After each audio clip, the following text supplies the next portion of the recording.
Hello, everyone, and welcome to part 2 of The Conversation. Part 1, we started last night. I apologize to everyone for the audio. I listened to it later last night. I neglected to remind Jamie to mute his microphone when he's eating. So we got some of Jamie's crunchies while I was being quite loquacious. Anyway, my colleague and co-host Michael is joining us from Thailand. I'm very excited to be joined by Michael since we have been kind of laying the groundwork for this conversation for the past 3.5 years. And my experience of it is that we're finally getting some clarity as to, for lack of a better word, the radicality with which we must approach this transformation that is so urgent that we instigate, a transformation in the very modality of life. You know, this is beyond the mode of production of the global economy, but the very modality of life, you know, which answers the question, who are we and why are we here? You know, there's so much of the present modality, I feel like, that we just kind of take for granted because we were born into it. To use Guy McPherson's words, we were born into captivity. You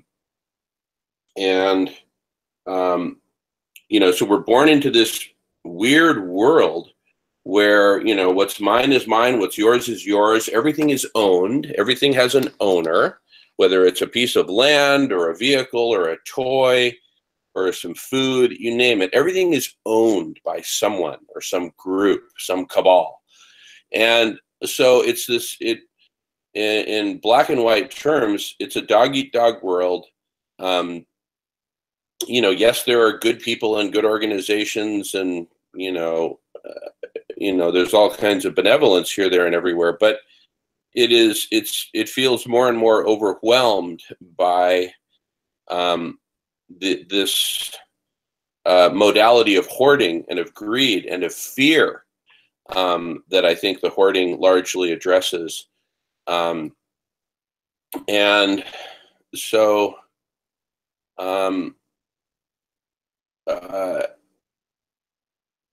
anyway,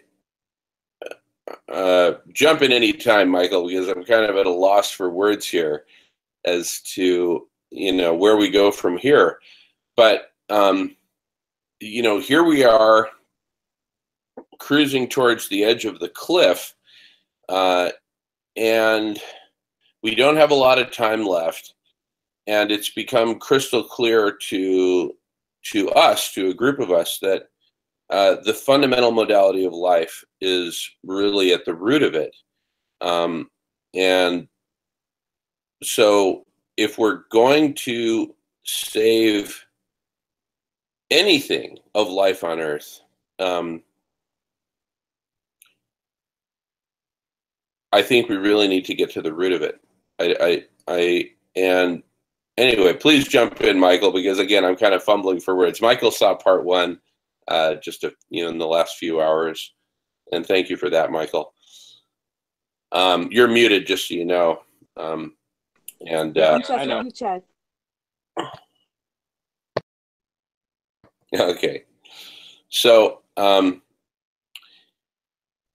you know, so last night we started exploring how do we, you know, what would a new modality look like? What would a new modality of life look like? And we started to think in utopian terms, because I think it's always best to start with kind of the ideal as the end point, and then see, okay, how do we phase in a progression towards that ideal? We never may get to the ultimate ideal, but it at least provides a bit of a true north, right? And the ideal that we, you know, started kicking around last night was, you could think of it in terms of like an ant colony where it's entirely cooperative, right? You know, in a leafcutter ant colony, you never see ants trying to, you know, individually hoard, for example, but rather each one is performing a function for the benefit of the whole colony. So how do we, how do we define a utopian endpoint where humanity is operating much more like an ant colony, and we are all working together to actively save, protect, heal, and shepherd as much of life as we possibly can towards safety, towards sustainability, in the face of the abrupt climate change that we're in the midst of right now, in the face of the sixth mass extinction that we're in the midst of right now. I think this period that we're in right now really truly calls for the best of humanity to come forward. It is under such extreme, harsh conditions that we're in the midst of, that are about to get more extreme and more harsh. It's in the midst of all this that that I think we have our opportunity to really become the best that humanity can possibly be, and I think that's required for us to save life. Anyway, I'm hungry for your thoughts, Michael, but no pressure. I can keep. Well, I will say. Oh, can you mute there? Thank you. So I watched the previous hangout, the recording, the conversation that you had with Jamie, and I think for me the main takeaway was inequality, the impoverishment of people, and the planet are indelibly entwined. Meaning that there's no way to get around the fact that the warming of the planet through abrupt climate change is rather directly linked. I would not even say indirectly linked to this problem of inequality in the world, because while you have these industries that are ramping up production, at the same time, you have the most vulnerable people in the places that are the most affected by climate change, right? And so that's going to inevitably lead on to, mass migration that makes the migration of today look rather minor, because people are going to be fleeing to a much greater extent because, simply put, they cannot make a living, right? And that is going to put so much pressure on the rest of the world. Instead of raising up these populations, we're basically putting down the populations that are producing the most amount of carbon emissions, et cetera. And it's just going to compound the problem. And so I see impoverishment of people on the planet as being indelibly linked, and one that needs to be taken together. Yep, absolutely.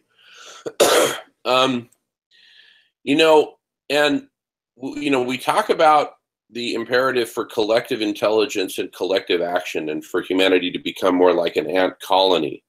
I wouldn't say more like, I would say like an ant colony, because the rate of destruction at this point and the rate of acceleration of abrupt climate change is so fast, on a time scale of months, that our window to do anything at all meaningful is rapidly closing. So it's now or never.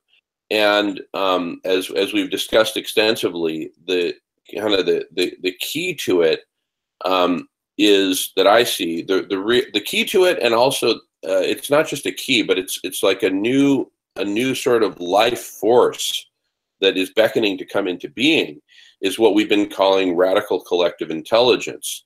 And that's what we're in the process of contributing to right now, insofar as this video conference is both broadcast live and recorded for people to see later, and will later be indexed into text, transcribed into text, indexed, etc.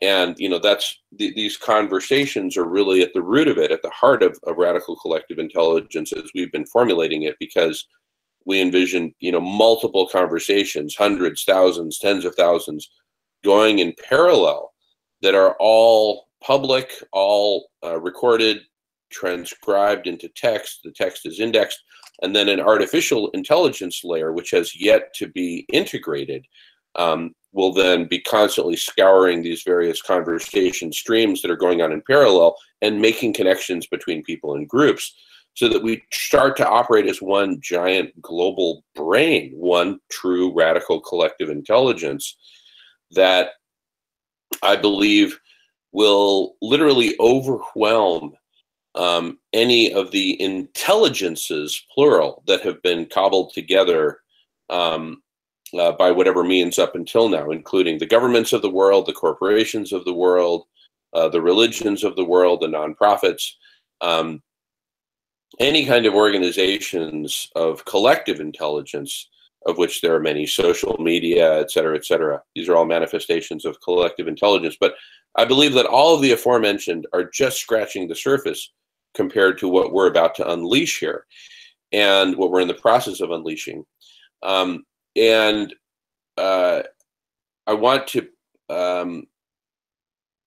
want to point out that this conversation is intended to be an open one in which anyone can join.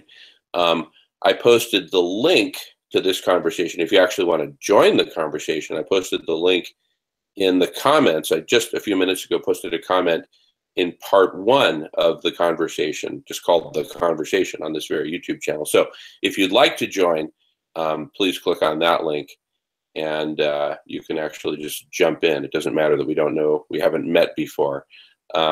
This is part of this whole philosophy of humanity just coming together as we are and saying, okay, we urgently need a radical change. We don't necessarily know exactly what that's going to look like, but we all can agree that collective intelligence is going to play a crucial defining role. Excuse me. Getting over a cold here. So, you know, we're experimenting with it. We're kind of groping with it. We're starting to envision, you know, what this, you know, utopian modality of life might look like and how we might get there. And I believe collective intelligence is is as close as I've seen to an answer to that question of how do we do it, right? There is no manual, you know, instruction manual for how to get there that I'm aware of. And certainly so much of our culture, our academics, our understanding the world is kind of framed around and built around this core modality of life that we have right now, which is this modality of hoarding and fear, right? We're all to a degree, as I mentioned last night, enslaved by this current modality of life of hoarding. All of us have to worry about money and about our assets and our future and security. And in the process of 7.37 billion of us each trying to accumulate and hoard and secure, we're literally killing our home. That much is pretty obvious, I would say, at this point. So, you know, we have kind of multiple missions in front of us right now. One is to define a new utopian modality of life, and another is to orchestrate and design, architect, and ultimately orchestrate a pathway for getting either there or as close as we can to there, where humanity is operating in a fundamentally different modality, where we essentially, you know, put down our tools, our shovels, our computers, our whatever. I'm speaking very metaphorically now, and, you know, join the volunteer fire department, a very ant colony-like fire department, to put out the fire and save what can be saved of this burning structure called Mother Earth. Wow. Well said. I think a fire is the perfect metaphor for global warming, right? Climate change is essentially a hothouse, right? the hothouse of hell to come. I know that's putting it a bit apocalyptically, but basically, I think speaking in terms of, fire, it also has biblical resonances, right? I mean, we had talked before about Noah's arcology, and now we're speaking about, saving as much of life as possible, right? In the face of this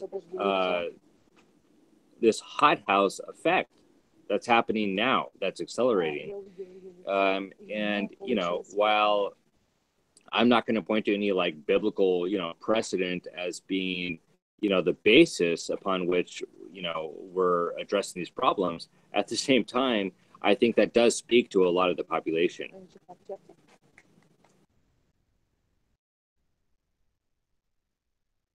Yeah, excuse me, I was talking with Jamie on the phone just a little bit before we started this hangout, and I said, "Look, Jamie, I want to start the next hangout now. I want to get on with Michael while he's available and keep the ball rolling." I said, this is like the Mission Impossible fuse. The fuse is lit, and we've got so little time left. It's burning. So I think the fire metaphor is a good one. And I use the hell on earth as the default destination of our default path right now, where we're just cruising towards right now. And so I think we've got a pretty good metaphorical grasp on the problem. The solution, as we keep developing it, and just so everyone knows, so Michael and I and a number of other colleagues are working together on creating the platform, a platform for radical collective intelligence on radish.org, which everyone is welcome to join. We're getting very close to being able to launch that. But that is an experiment in radical collective intelligence. What happens when people come together with a common goal, a common aim of saving as much of life on Earth as we possibly can save in the time that remains, using our collective intelligence in a very open, transparent, and therefore vulnerable way. It takes something. It takes some vulnerability for us to be able to just jump in here and impromptu speak to the world in a way that's recorded, and all of our mistakes and all of our flaws in the process are exposed. And I think that really, one metaphor that I have for it is a global campfire. What we're creating here is a global campfire where that people can join and jump into the conversation around the campfire, which by design is open and public and inclusive. That says, look, we need the whole world in this conversation. We need the whole world to wake up to the reality of abrupt climate change, and wake up to the reality that we need you. We need all of us to come together and jump in and participate. So,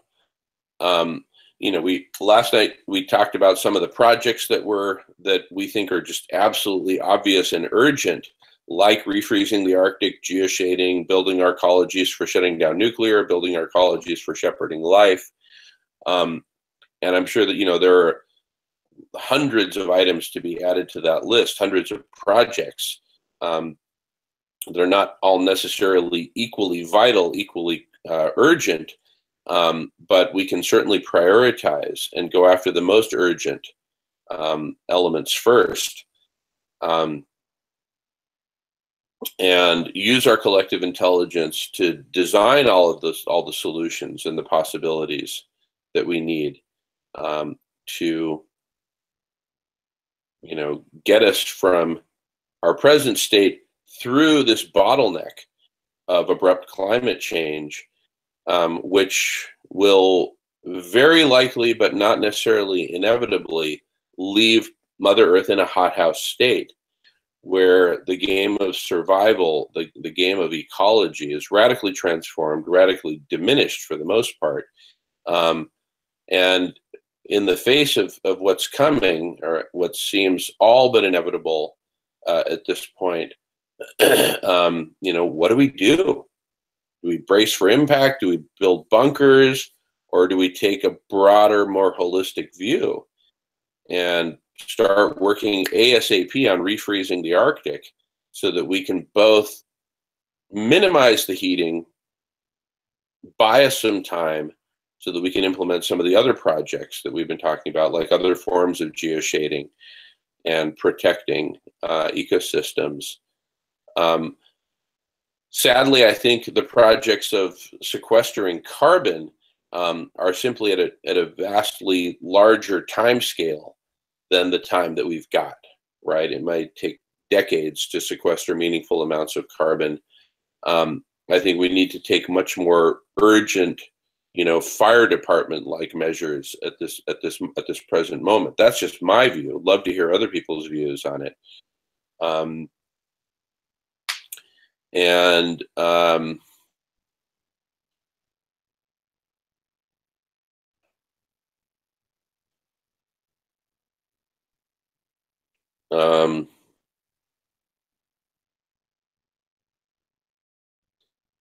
So really, I'm kind of in two spaces right now. One is sort of envisioning the world that we want to create, and number two, building out the platforms for radical collective intelligence so that we can get there, right? Kind of an interesting dialectic. Our vision for where we want to get to is really our motivator. That's kind of the driving force, the knowledge that it can be radically different, the urgency that we must set in motion things that will make it radically different, and then the imperative for humanity coming together and transforming ourselves from this largely but not entirely destructive force that we've been on Mother Earth and to the rest of life on Earth, transforming ourselves from caterpillar to butterfly to this new form, this new modality of life, where we're healers and protectors and shepherds and stewards of life, rather than just, destroyers and a cancer on Mother Earth. So that's kind of where I'm at. I'd love to hear where you're at, Michael, in terms of just kind of how, like, when you wake up in the morning, how do you frame, both envisioning the utopia that we want to move in the direction of, and yeah. Yeah, Jamin, there is no other topic that I am more passionate about than the utopian impulse, right? For finding solutions to problems, and in fact, as far as I can tell, so many of the capitalistic, bullshit that we see is precisely a response, a utopian response to the pain that so many of us are experiencing. I mean, look at advertisement, right? Look at the various, big businesses, the amassing of wealth, hoarding. All of that I take to be symptomatic of this urge, right? Which is that if I only had what I needed for me and my own, we would be happy. For me, that is quintessentially the paradigm. And I remember from the conversation you had previously with Jamie, he also spoke to that. It's kind of like this notion of happiness. Now, it's not that I completely followed or agreed or whatever with what Jamie was saying, because I think he had said something to the effect that, that happiness is the end to which we aspire. But I think he corrected himself. I think there was a self-correction there where he said, actually, if you're not happy in the process itself, you're not happy, period, right? And one of the most profound things that came out of that conversation was when Jamie said, look, those people who are hoarding for the sake of happiness are not happy, right? For me, utopia is more or less synonymous with happiness, right? Because it's a state of affairs in which happiness is not only possible, but it's sort of the, I don't want to say it's the state of affairs, but it's the happiness is the basis upon which, you know, we live our lives. And so if we're looking for happiness in all the wrong places, we cannot find it. Hoarding will never get us there because the process itself is incongruous with the ends. Totally. I heard you. Just so you know, the background conversation there of your friend is also quite audible. I apologize for that. There's very little I can do to mute the Ukrainian back noise. That's all right. No, that's cool. The important thing is that we have. Believe me, it was unexpected when we set up this rat cast. But there they are, and I think, you know, keeping it real is primary to the flavor of what we're doing here, because it's kind of like, look, yeah. No, I totally agree. In fact, the important thing is that we have the conversation. If there's some background noise, you know, whatever, that's okay. You know, we can live with that. But I really like what you've been saying, because it's made me think about, you know, the utopian impulse that all of us are kind of grow up with, which is that you can have your own house, and, you know, the harder you work, the bigger your property will be, the bigger your mansion, the bigger the land that surrounds it, the more stuff you'll have. And so it's kind of like, I'm playing off of Daniel Pinchbeck's excellent book, How Soon Is Now.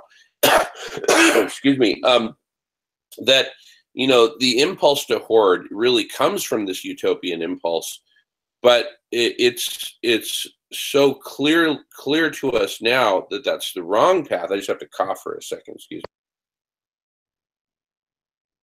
It's so clear to us now that that's the wrong pathway, the wrong way to it. It's, you know, it's a very tempting illusion, right? Like so many sins, it's so tempting, so seductive, that, you know, I fell into that trap in a big way myself, when I was, you know, hoarding land, hoarding property, hoarding money. And, you know, I just had this dream that, you know, I could surround myself with all this land and property and, you know, grow my own food and have a big family and all this stuff. And it was kind of like, you know, to hell with the rest of the world. It wasn't like to hell with it. It was just more like, that's not my problem. You know, my problem is building my own little fiefdom and enjoying that. And the only problem is when you have 7.35 billion of us all playing the same game, the poor, you know, to use a metaphor, the chicken of Mother Earth ends up getting really badly plucked to the point that she is almost completely denuded at this point. And so much of the diversity of life, the web of life, is so badly destroyed that it's like, okay, that's clearly not working. That's clearly not the answer. This runaway hoarding, and each of us kind of building our own little utopia and building a fence or a wall around it to keep the rest of the unwashed masses out. That's clearly not the answer. So if not that, then what? And that's where I go to the opposite extreme, from every person for themselves, every family for themselves, every corporation for themselves, to the opposite extreme, which is an ant colony, where we're all working together towards some benevolent means, towards some benevolent end. And you know, what's really exciting about that new paradigm is that for an ant colony, no matter what its conditions, no matter how harsh, as long as the basic functions of the colony are in place and they're working together, those ants are obviously happy when they're working. And I've had the same experience in my own life. Regardless of how much I have, I can have a lot, I can have a little, whatever. but it's not a function of how much I have. It's what am I doing, right? So, for example, being on this conversation with you right now, I am fulfilled. My life is perfect right now because I'm doing and contributing and sharing with the world and participating in this new utopian process of transforming life on Earth. In fact, one of the comments that we got from last night's video was very much along those lines. In fact, I'd like to kind of, let me do a screen share and read it. First, let me make sure I got the right window here. The conversation. Okay. Excuse me. Let's see. Why is that thing in the way? Okay. All right. Here we go. So I'll screen share. Just jump in anytime, Michael. And jump in. Viewers, any viewers who are watching this, please feel free to jump in. In fact, I just want to point out that I posted a comment right here. So this is the conversation, the one that we recorded last night. I posted a comment that has a link right here to this very hangout that we're on right now, this moment. And everyone is welcome to join. Just click on this link that's in my comment that starts, we are kicking off part 2. Just click on that and you will be in the conversation with us. And everyone is welcome. You don't have to, you know, say anything at all. You can just be hanging out with us if you want, and then jump in every once in a while with comments or questions. It's a very compassionate process by design, and we do everything we can to keep it that way. All right, so some of the comments, they comment about Jamie's eating, snack time. Yeah, totally distracting. Yeah, we'll take care of that. Yeah, the chomping is mostly at the beginning. So if you can fight your way through that, the rest of it's pretty cool.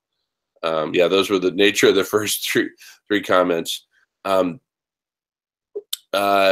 3 signs of collapse: 1, free speech; 2, food prices; 3, failed states. The U.S. spends nearly $1 trillion per year on the apparatus that creates failed states, the Pentagon. Wow. Yeah, the Pentagon is a factory of creating failed states. Really good point there. Robert Callahan, thank you. Chris made this comment that I was mentioning earlier. Think about this. Those who have community will always be okay. Those who treat others as though they're servants rather than peers will find needed help may not come. My father always said, watch how someone treats not their superiors, but their, quote, inferiors. He always said, comfort the afflicted and afflict the comfortable. That's him at left. Oh, wow. So that's him in this. So there's a picture of Chris with his dad. Well, thank you so much, Chris, for sharing that and what your dad said. So Chris has another comment here. In ancient times, hunter-gatherer and primitive cultures, it was long recognized that evil people needed to be dealt with. They were either kicked out or killed. There are more good people than there are evil ones, though we all contain the capability for both. I was at my cousin Ty's place in Vail and ran across the book Affluenza. Great read. The commoditization of the commons is a tragedy. Basic human needs shouldn't be for sale. I'm giving away everything I have very publicly as an attempt to shame the rich into beginning to follow that example. I'm tipping waitresses more than 100% at restaurants. I'm paying for other people's things at stores, giving away money and possessions.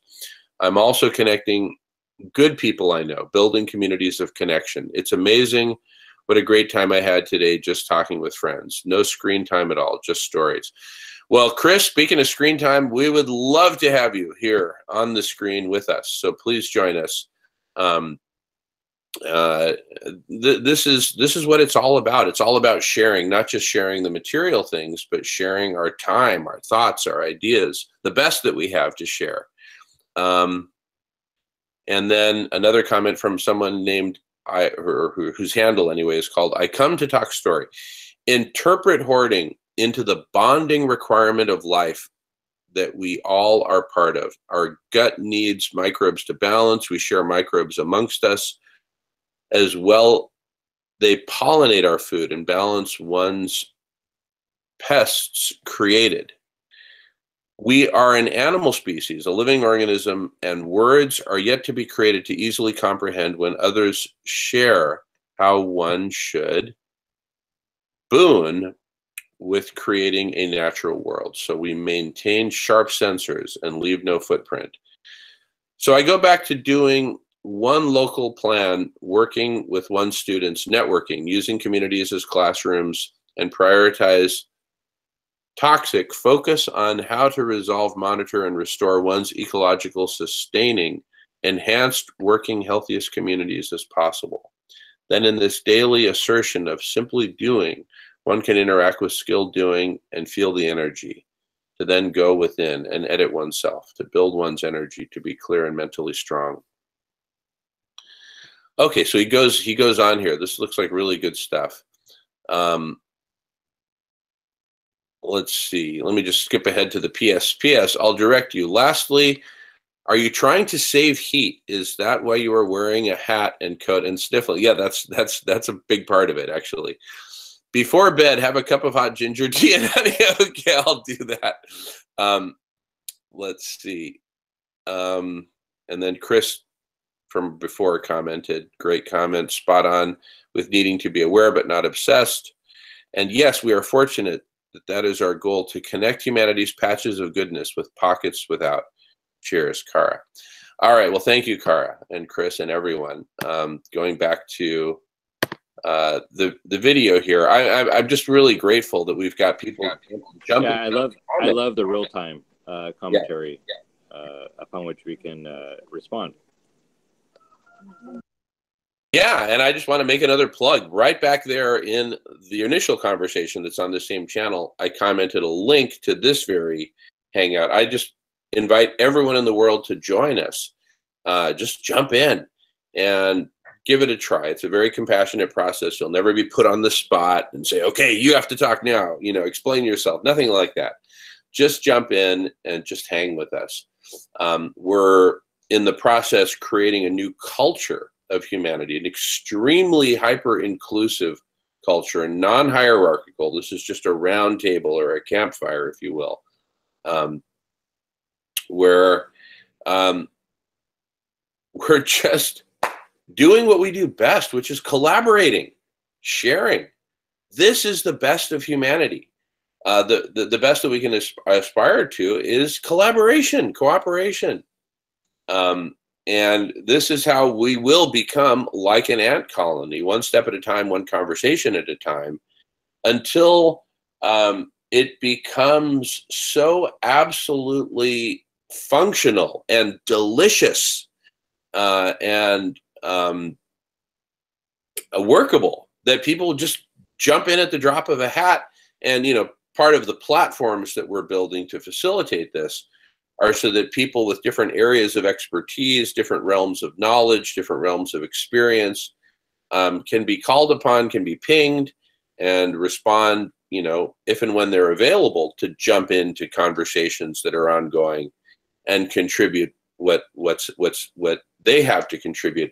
That's really largely what the artificial intelligence layers that we're going to be incorporating are all about, is essentially being sort of like this hyper efficient executive assistant that's everyone's executive assistant that helps connect people what they need to be connected, so that the conversations can go from, well, we've got part A and part B figured out, but we really don't have part C figured out, and then other folks can jump in and help figure out part C relative to whatever solution or strategy is being conceived or implemented. Right? So this is part of the utopian impulse to which we're striving, is bringing people together. And, we're just living it right now. We're living it and breathing it and saying, jump in, the water's warm, give it a try. What have you got to lose? Right? Put on a Groucho Marx, mask if you need to. But, jump in.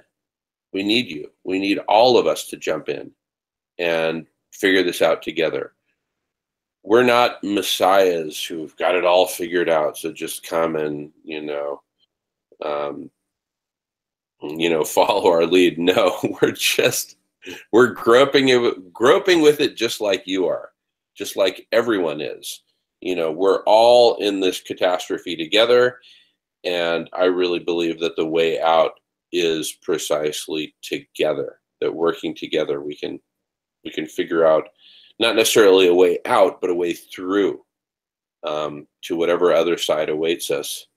Perhaps this is the final test of not just humanity, but of life on Earth. Can we pull it together? Can we come together and save and heal and restore and whatever other verbs are applicable to protect and save as much of life on Earth as we possibly can as things continue to unravel? Usually that's not the best part. That's not the best time to start, rebuilding and redesigning, is when things are unraveling, right? But it may well be the only time that we have, the time that we have left. And if things are falling apart during this time, so be it. It's the time that we have to act is now. And so we're simply putting it out there and saying, hey, we're working on projects related to collective intelligence, related to moving us in the direction of the utopian ideal, while at the same time we define what that utopian ideal might even look like. Anyway, I kind of feel like I've been talking for a bit now, so I'm going to go on mute, and feel free to jump in, Michael, but no pressure. Yeah, well, that's a lot to respond to, so I won't. But I think the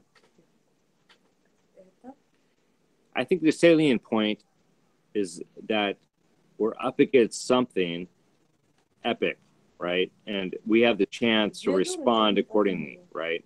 There's a response that we can provide that, even if we fail, will be deemed epic, right? And I think that is the proportional response. I'm very much in favor of, in agreement with those who say, though there may be nothing we can do, right, we will do what we can, right? Because the fact is, we don't know. I mean, if you just look at the facts, we don't know the facts. We do not know what can or cannot be done, right? And so there's various dispositions, right, of attitudes, different stances we can take. And as far as I'm concerned, the one that's most appealing, not only to me, but to most people who are in favor of, the hero's journey, right? The mythic hero says, we do what we can, and we don't know what will happen, right? To me, that's enough, right? It's kind of like all of those, warriors that went down fighting for some cause that they believed in, not knowing what the, outcome would be. I mean, let's look at, some like Greek hero or whoever it may be, some, poor bastard, frankly, who fought for a cause and they went down dying, right? Did they know whether the battle was won or lost? No. But let's just assume that it was won, right? Or lost, whatever the case may be. Maybe it was won, right? There it is. To me, that's kind of like you're up against the wall. You're fighting for all it's worth. And you just say to yourself, I don't know what's going to happen, but I know what I'm fighting for. Now, I hope we're not up against that, limit. I hope that's not where we're at. Maybe it's not, right? But at the same time, the very fact that we're having this conversation says to me, we do not know that that's not that is not what we're up against. We do not know that that's not the point at which we've reached. It may be too late. It may be that we have plenty of time. It may be that the whole thing is silly, right? But the fact is, we don't know.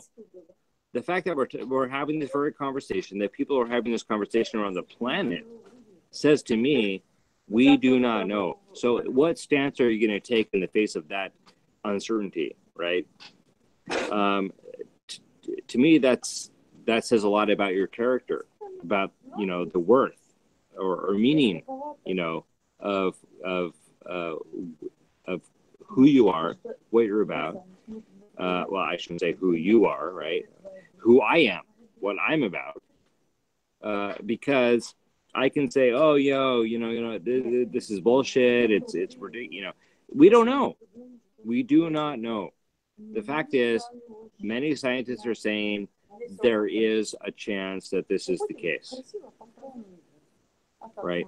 And that is akin to like some kind of medieval like dragon situation where we're like fighting for the kingdom, right? Or the princess or whoever, whatever, right?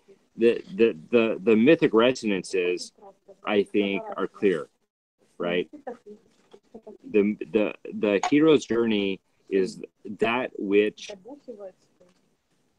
comes to a limit and has to make a decision, right? There's a choice to be made at that moment. Do I forge ahead, right? Or do I hide behind? I think I frankly, that's what we've been told. And so I say, let's take that into account, and, you know, every woman, every man, take his or her position on the battlefield.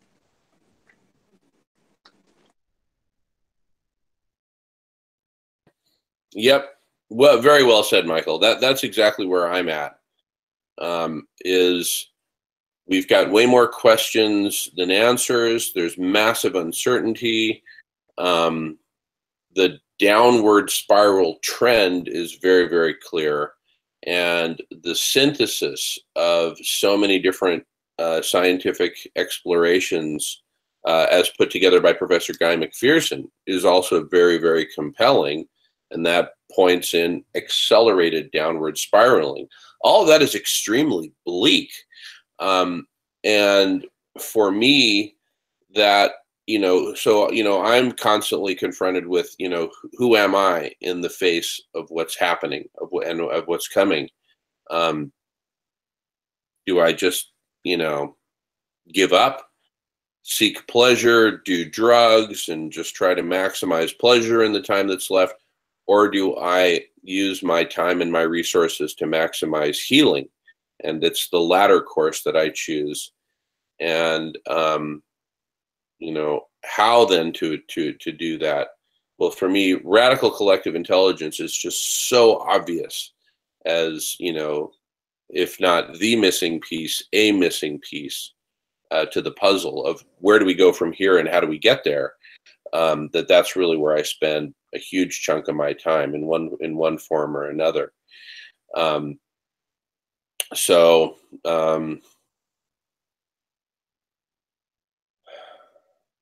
How do we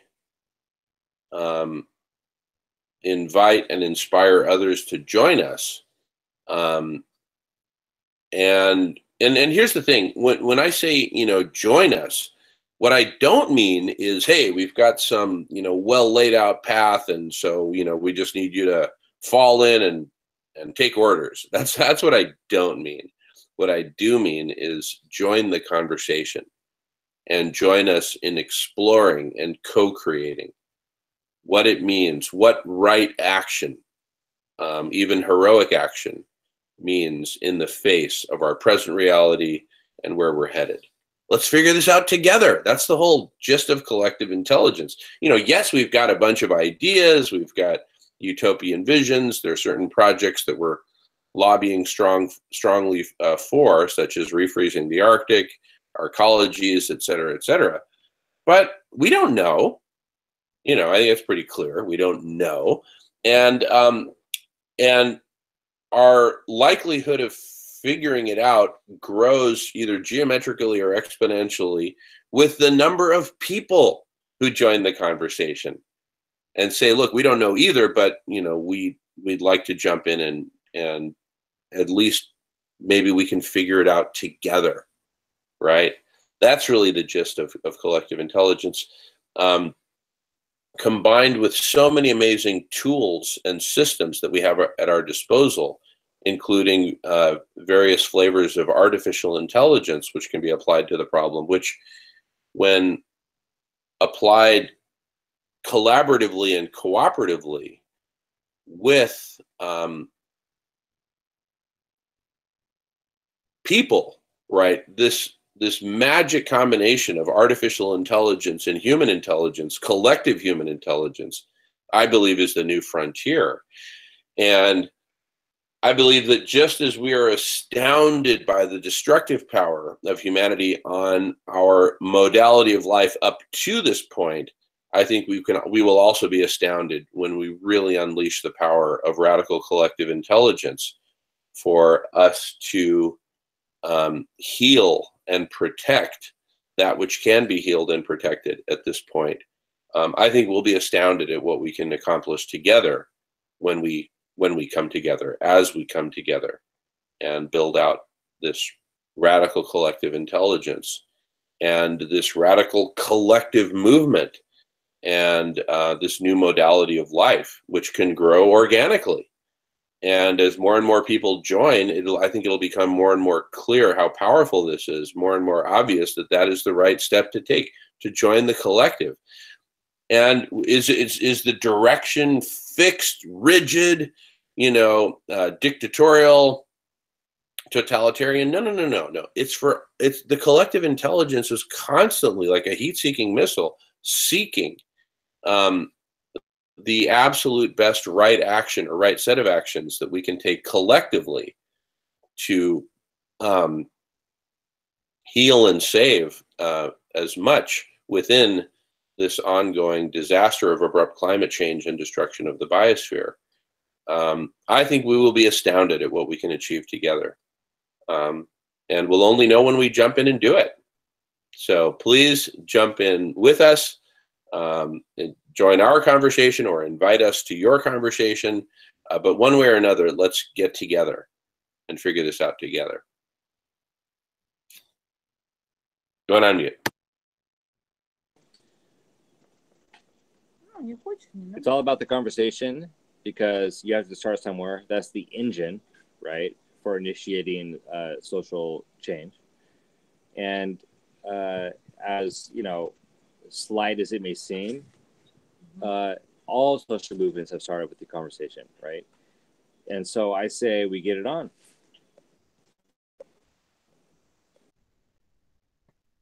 Exactly. So, basically what I propose from this point forward is let's have these conversations as frequently as we can, regardless of, who's available. Let's kick these conversations off, make them public. We talked about last night about putting together a calendar, which we can work on offline. It'd be kind of boring for people to sit through and listen to us figuring out our respective calendars, but let's get a calendar where we have these conversations ongoing so that people can plan for them and people can join them.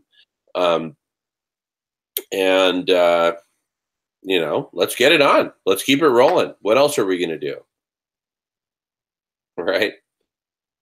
So that's where we're at. I think for this conversation, what I would propose, we're probably getting to a point where we should probably break. And I'm going to see if I can get some other folks to schedule the next one. I know it's very late where you are in Thailand right now, so you're probably going to need to wrap up soon. but let's just keep this rolling on perhaps a daily basis, and we can pick different times throughout the day so we can accommodate different folks' schedules, because we really need to hear from everyone. So anyway, that's where I'm at with it.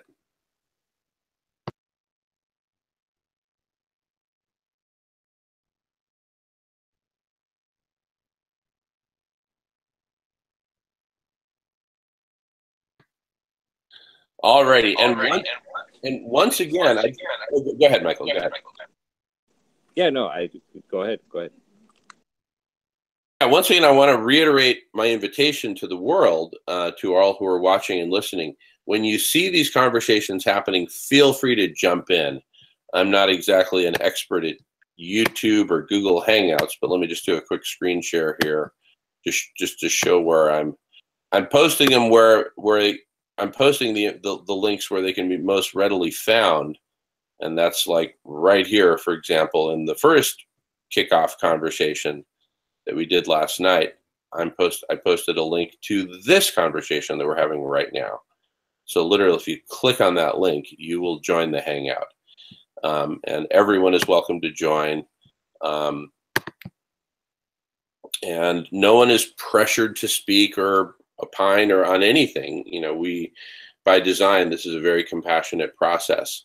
So we just invite people to just join, just dip your toe in, give it a try. You can always bail, right? And, you don't have to agree or disagree or anything like that. We just want to hear from everyone. I think this is such a natural starting point. Go ahead, Mike. Well, frankly, I think that's what we're modeling now, right? It's kind of like, look, you can do this from your, living room or your bedroom. It doesn't matter. Your voice is what counts, right? There's this kind of like old school notion, that it has to be some kind of like television, prop, that you have to be like, reporting from, wherever, right? With the makeup and the whatever, the lighting. We've moved beyond that, obviously. We're not abiding by that.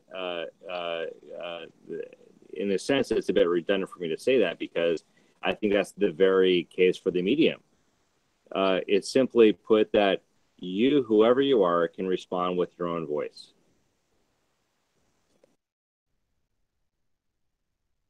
Exactly. And just as Michael is doing right now, you can turn off your camera. So we just hear your voice. So there's all different levels of jumping in. Is my camera off? As far as I can see it. Oh, now it's on. Now we can. I don't know. All right. Here we are, naked and live. Beg pardon? Naked and live and naked. Live and naked. Naked.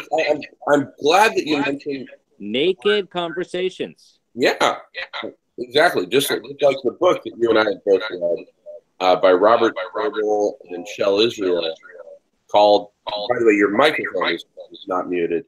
Thank you. But your camera is still muted at this point. Your camera is off once again. Just so you know, it's perfectly fine. But I referenced the book Naked Conversations. That's partly what got me thinking along these lines. That was a book that was published somewhere in the realm of like 2005, I believe. And so it was relatively early in the evolution of the blogosphere. And it was precisely about the blogosphere, Naked Conversations, where you just jump in and, have the conversation. That was really before video conferences took off, much less recorded video conferences as we're doing right now. But it was a really, I think, important precursor is the blogosphere. Because it is so raw and unedited, compared to, what writing, professional writing has traditionally meant. Reality television, right, brought to the next level. The next level being the real, right? Because reality television was this big thing in the 90s. But how real was it? Yeah, that's right. That's right. This is kind of rather than reality television, this is reality life. I mean, here we are, just real people coming together and grappling with our reality, with the realities of abrupt climate change, destruction of the biosphere, destruction of life, and what we might do in the face of it all, including transforming our very modality of life. So this is just reality, period. Anyway, we call it The Conversation. A giant global public conversation for us to grapple with reality and what we do in the face of reality.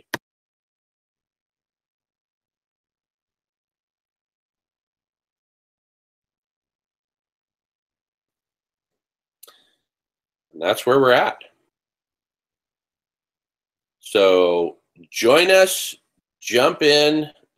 Like I said, we'll be getting a calendar of these up on there. In fact, I want to get a calendar of these up on Radish. That's kind of one of the whole points of Radish, is that we have a big common calendar with a map of all of the scheduled conversations that are upcoming on different topics. This series that we're simply calling The Conversation is meant to be sort of a clearinghouse of sorts, an introduction of sorts to what would then, the idea of radical collective intelligence is this branch off into multiple different specific conversations on specific topics, whether it's the topic of refreezing the Arctic, geoshading, building our colleges, shutting down nuclear, or radical collective intelligence itself. There's a lot of facets to radical collective intelligence.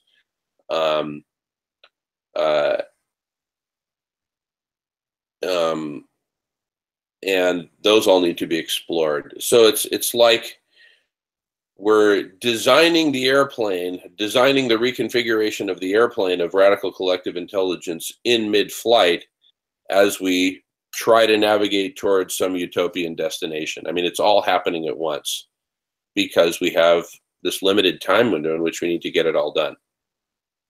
Going on mute.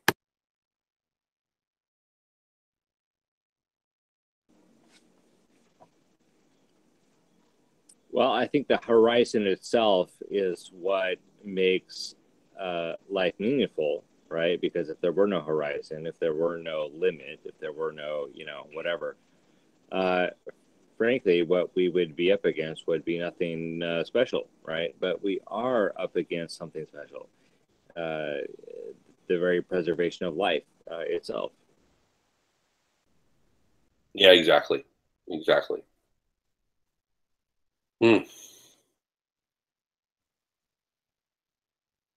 Wow. An interesting sort of parallel microcosm of this is, I'm getting over a cold. I'm here on Whidbey Island and my ear is clogged up. And so part of me wants to schedule an appointment with my doctor in Seattle and get this ear thing figured out. But part of me only wants to have this conversation and just stay right where I am and keep having this conversation because, there's really nothing else that I can, it's like I'm just kind of grappling with my own, humanity and my own fundamental limitations. Go ahead. Well, Jamin, to me, what you've been, grappling with, what you've been, struggling to do, is what a lot of people, I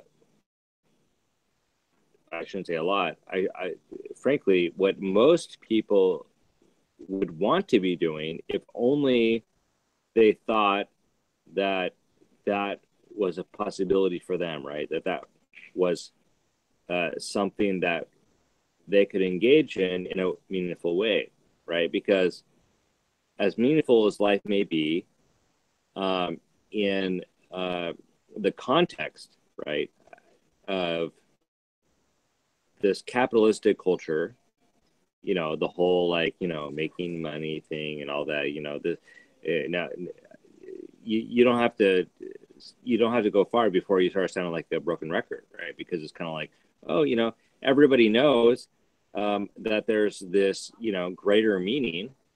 That's no, secret. But if people could just grapple with the fact that there is this alternative pathway, right? There is this, not only utopian impulse, as universal as that is, undeniably so, but a utopian pathway, right? That, I think, is the great motivating factor that's been missing in so many lives. The not the utopian impulse, which is, largely repressed, but the pathway itself, the possibility of it. I don't know if it was even like foreseeable, a generation or two ago. I mean, in the 90s or 80s, right? Who could have thought that there was this pathway? At that time, it may have seemed like, well, life seems to be going pretty well, right? If you're a white male. But for the rest of the world,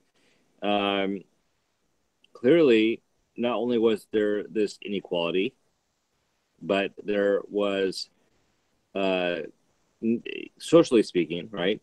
But on a planetary scale, we can now look back and see, holy shit, we were like going down at that very moment when we thought we were ascendant, right? Because the planet itself probably suffered the greatest effects, beginning in that very generation when we thought we were doing the best, right? That we were the best off, at least, in the Western world.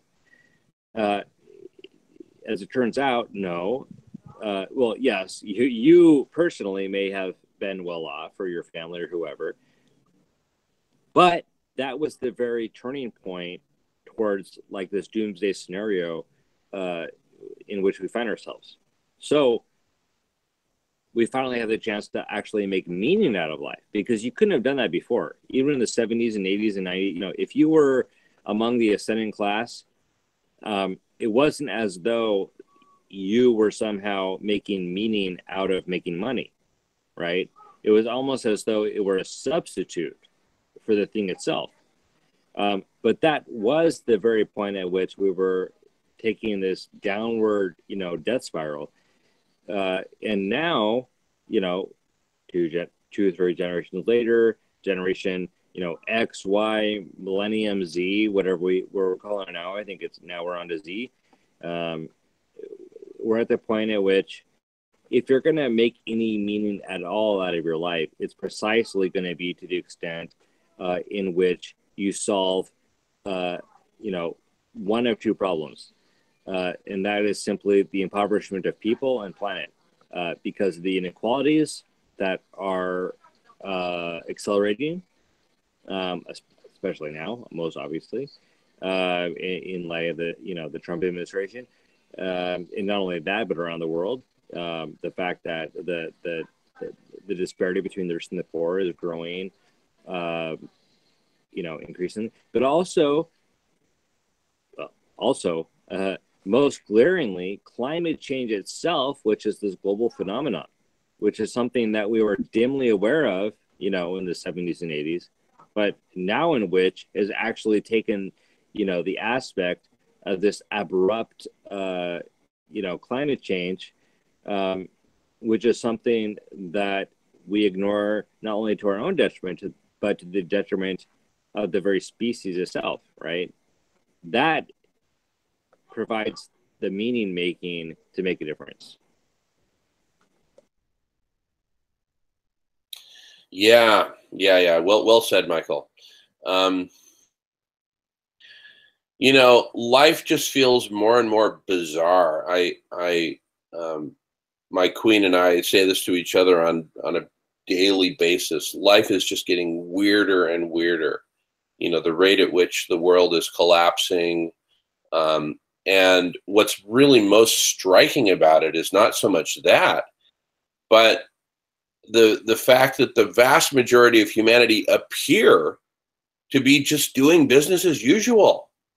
And there are people in our own families, our own extended families, that just don't even want to have the conversation about that the world is falling apart, that abrupt climate change is accelerating.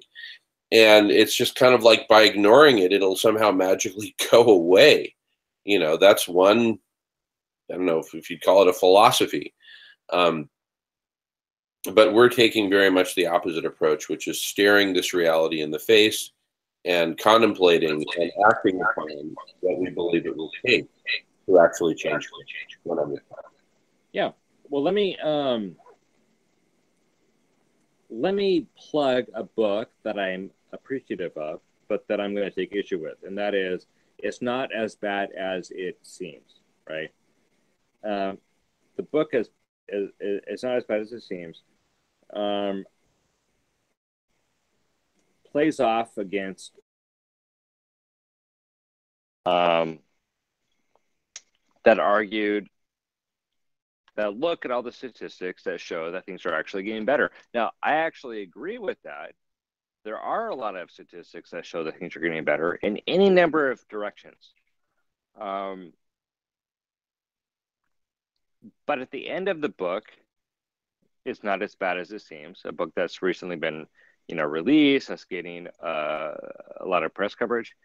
The two issues that are highlighted as being, paramount to humanity's, survival and success is, frankly, climate change and, inequality, right? These two issues that we've been harping on for some time now turn out to be the two issues that present, the largest challenges to progress. Now, in this book, the argument is, well, look, we've come this far, we're going to go much farther. Oh, yeah, at the end of the book, there are these two big problems, but we can solve those too, right? Why aren't those taken up in the main body of the text? Why are those two problems seen as being, the two things that we need to overcome in order, to make it, in order to progress, in order, the possibilities of humanity rest upon these two possibilities. That's kind of like saying, look, there are any number of problems, on the Titanic as it goes down. But the ones that we aren't paying that much attention to, except sort of, as, an appendix, is the fact that the ship itself is going down, right? Doesn't matter, how many lawn deck chairs you arrange. Doesn't matter how many of the passengers you make happy. Doesn't matter. Nothing really matters if the ship itself doesn't stay afloat. We're dealing with the very fact that it doesn't seem like any of those problems are ultimately going to be solvable, precisely because the ship is going down, right? It doesn't matter, how much time you spend solving, X, Y, or Z. If the ship itself is the problem, right? That was always the problem with the Titanic. However trite an example or analogy that may be, right now we're dealing with the fact that this, double-headed monster is enough to take us all down. And if we don't band together to do something about it, uh, that's it. It's all a question of whether or not we can do what is necessary, right, in the time that we have, and that is an open question. We don't know. We don't know if we can do what it takes. But if we don't try, uh, try as we will, we're going to go down. Yeah, the way I want to join you in, politely bashing that book. It's not, what's it called? It's Not So Bad as It Seems, something like that. Yeah, it's not as bad as it seems, which makes a lot of very good points, frankly. Sure. Speaking. Sure. Yeah. So the book, It's Not As Bad As It Seems. I haven't read the book, but I'm familiar with books of that general ilk, a number of which have come out recently. And, you'll see guys like Bill Gates, praising such books because I think there's a symbiosis between the authors of those books and the very, very rich. The symbiosis, for me, it's best encapsulated in that scene towards the end of Star Wars, where the original Star Wars, Episode 4, A New Hope from the late 70s, that Star Wars, where all the jet fighters are making this last attempt to blow up the Death Star before the Death Star blows up the home planet where the rebel base is located. And there's that scene where there's that one guy, one of the good guys in a jet fighter that's going down. His tail has been hit and he's going down, but his last words are, "I'm all right, I'm all right, I'm all right, I'm all right." And then boom, he's dead. I think these books, it's like It's Not As Bad As It Seems, are kind of like that guy. They're going down, we're going down, we know we're going down, but it's like this last scream of, I'm all right, I can hold it together. And I recently saw a Bill Gates interview where he's, basically making the same points that, things are getting better. It's never been so good for so many people, blah, blah, blah, blah, blah, blah, blah. And at one point, the interviewer asks Bill Gates about climate change. And he basically, with the same kind of hubris that characterizes him, says, well, I've been contributing to a bunch of causes like, eliminating malaria and this and that. And I hope that other people who are very, very successful will invest in, climate change and carbon sequestration and stuff like that. And it sounds like the theme of the book, the general trajectory of the book is, look, we've seen success after success after success after success. We're obviously a species wired to succeed and solve our problems. Why should it be any different with climate change? Why should it be any different with inequality and poverty and any other challenge that we face? It's just this hubris. And in the case of folks like Bill Gates and other very, very wealthy folks, they don't call themselves very, very wealthy. They call themselves very, very successful. And it's kind of like in their worldview, these very, very successful people are vital elements of the broader ecosystem because they're the ones who can help shepherd the rest of the planet to success, right? So that's how they justify their massive gargantuan scale hoarding, which we really see as the root of the problem, not as the solution, far from it, but as the root of the problem. They see it as a vital part of the solution, and that's how they justify their own what would I call it? Hallucination, their own collective hallucination that they're doing the right thing, that they're being very, very successful. That in and of itself is a contribution to the world because it's creating all this wealth that they can then reinvest in, whether it's ending malaria or building some new modern city in Arizona or whatever. Yeah. And all of that all of that may have been or may be well and good if we weren't facing the existential threats that we are, right? I mean, if it were the fact that, we just need to solve these incremental problems, and we're on this pathway to success, right? This kind of like neo, progressivist paradigm of the world. Well, fine.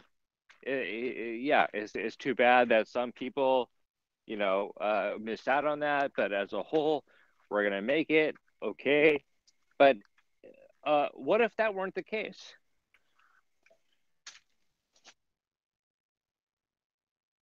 Yeah, and that's exactly what we're grappling with here. What if it's not the case that we're continuously ascending, but that we're actually in a death spiral right now, which is, to me, obvious, just glaringly obvious. And so,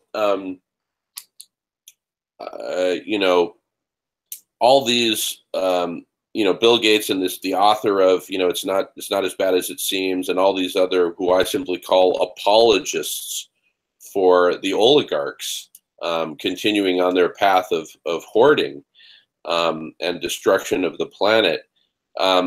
Yeah, they're apologizing for all this concentration of wealth and destruction of the planet as somehow good, right?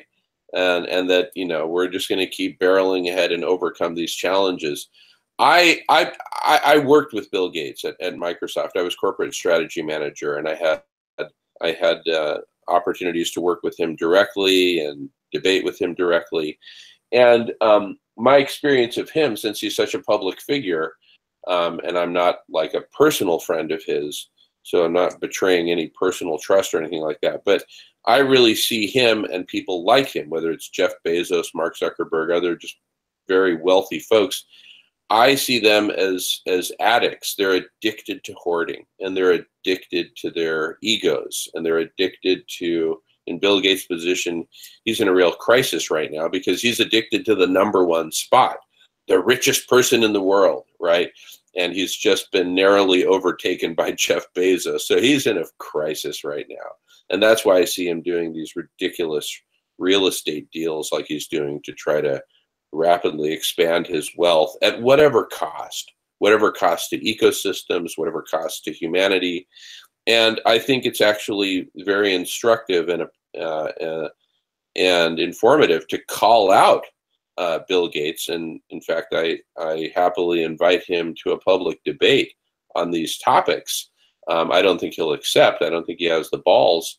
But he is so addicted to hoarding, to amassing wealth, and to this #1 spot as the richest person in the world.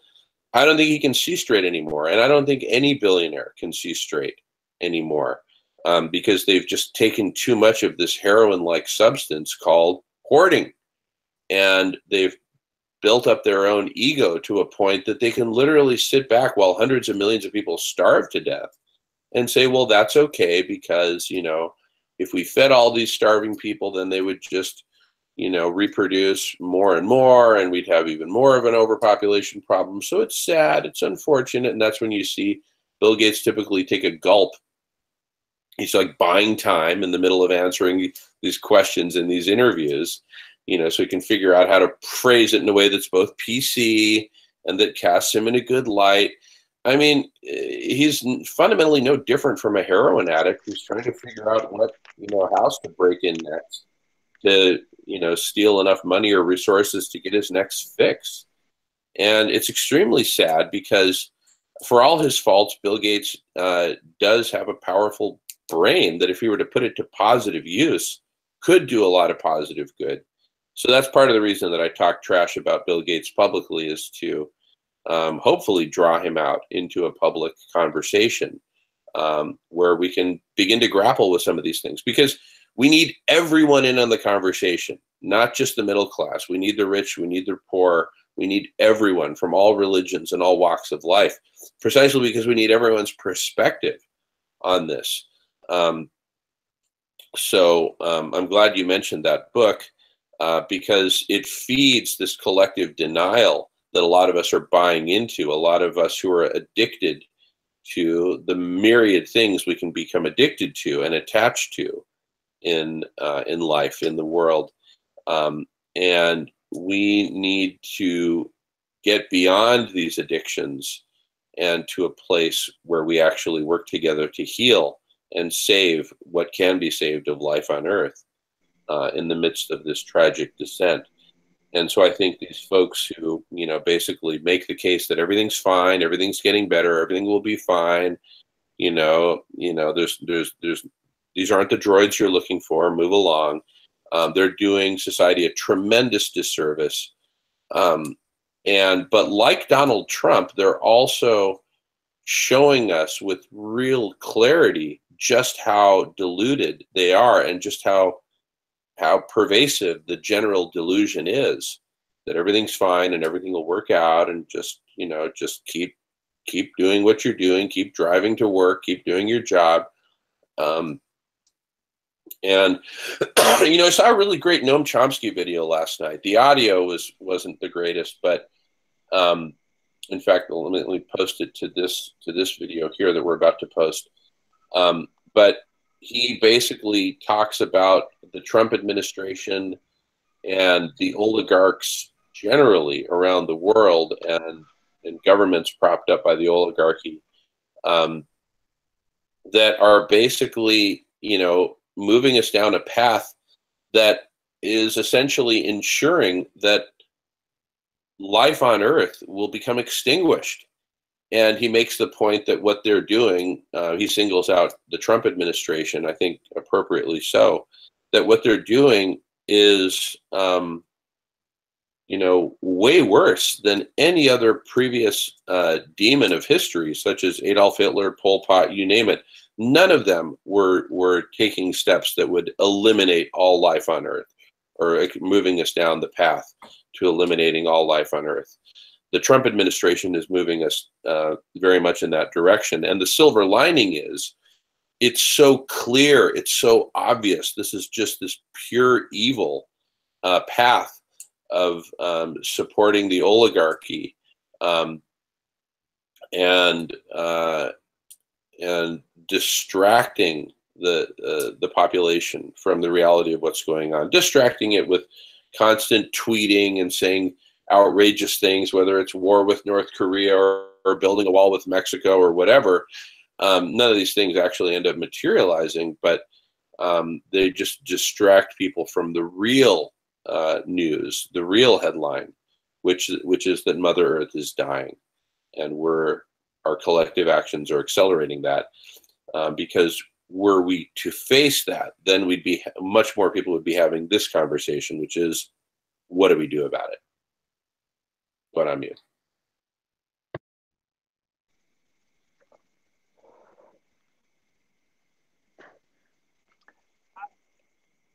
And by the way, I think your camera is still off. I just wanted you to know that. Oh, is it?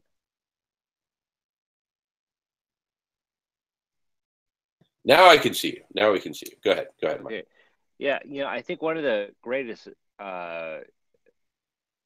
a myth, but it's also an excuse, is a narrative that says we're improving incrementally, right? No matter what happens, there's evolutionary narrative that says, yeah, we've ascended this far, or evolved, or whatever, and we're going to go much farther, right? This is just another problem along the pathway, right? I think it's a very naive and unfactual and unempirical assumption about the state of affairs today, right? The way that if there's any incremental improvement, it's simply, I shouldn't say simply, but it's in the way that we perceive progress, right? As a species, the way that we narrate progress, the way that we tell history, ourselves stories about where we came from, where we're going, right? That's a narrative that we tell ourselves that, is inspiring or insightful or whatever. But that's based upon an actual, situation where we're struggling for survival. We're struggling for, whatever it is that we deem to be progress. There's nothing inevitable about it. There's nothing, there's no, momentum. There's no evolutionary, inevitability.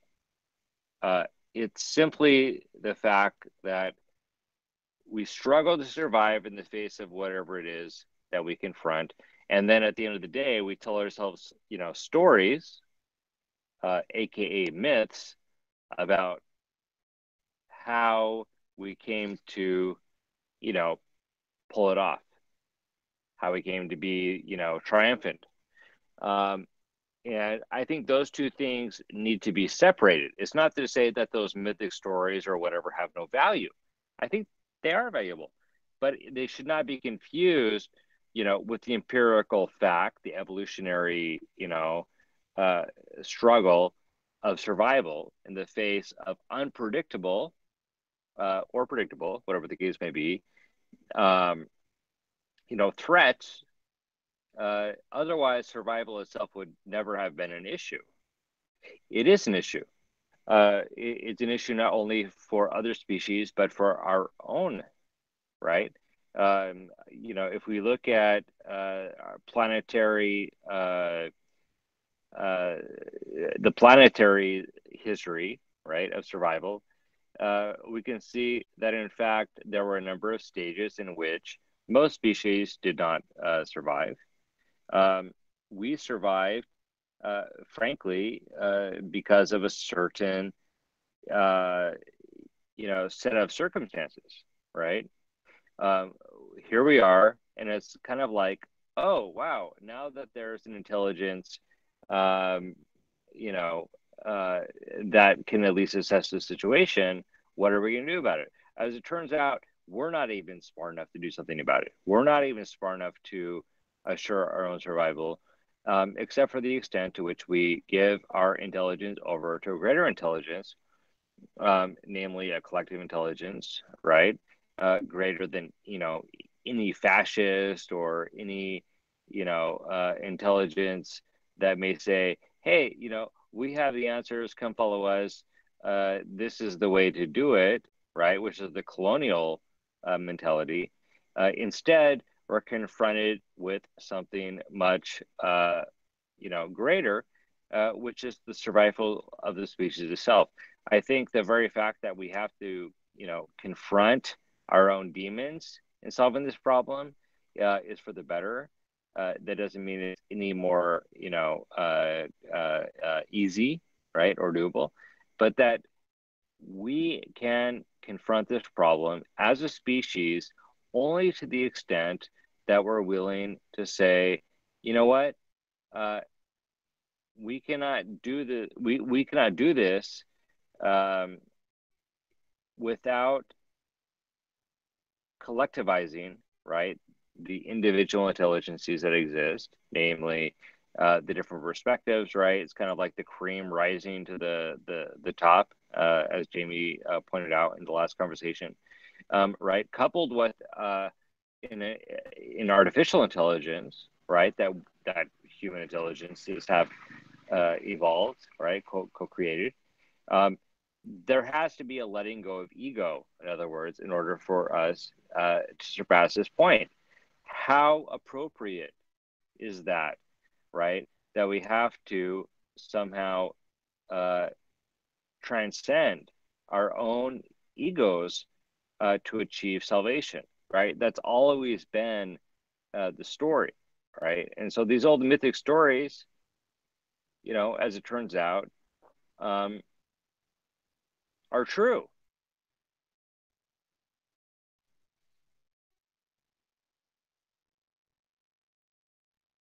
Yeah, big surprise. Big surprise. These old mythic stories are true. By the way, your video camera just went off and went back to your picture. Not that that's a problem for me. I just want you to be aware of it, since apparently you weren't aware of it before. But and when I think about humanity, our species, our flawed species, if you will, I think in terms of, like a population of bacteria that's, sitting in a bowl of sugar, right? The only thing that species of bacteria knows how to do is eat the sugar and poop out a bunch of toxins. That's it. It doesn't know how to do anything else. And likewise, humanity, in my darker moments of looking at humanity from this perspective, I see humanity as, the species that really only knows how to, cut down trees, plant grains, have sex, procreate, and basically just keep expanding. And that we really don't get um, the nature of our own impacts. In fact, perhaps a blindness to our own impacts has been, a vital part of our ability to survive and thrive in the face of myriad conditions over the course of human history, spanning hundreds of thousands of years. That we, those who basically stopped and contemplated, oh my goodness, I'm doing harm to this tree and to this forest and to this whole ecosystem by chopping down this tree. Maybe I shouldn't do it. Oh, I'm killing this animal to feed my family, but that's going to hurt the animal and the animal's children. And, maybe I shouldn't do it. The people who paused and reflected and didn't just charge ahead, how many of those survived and procreated versus got filtered out, right? And so what we may have been left with is a modern humanity that's been filtered to be basically the aggressors, the aggressors without conscience, who don't worry about other people, other ecosystems, much less the planet as a whole, for crying out loud. And it's those who have just really focused on job one, killing animals, chopping down trees, raping the soil, planting grains, and therefore doing all those things that maximize that one individual's own reproducibility. Those are the ones who have passed on their genes, and we are the result. Anyway, those are in my darker moments.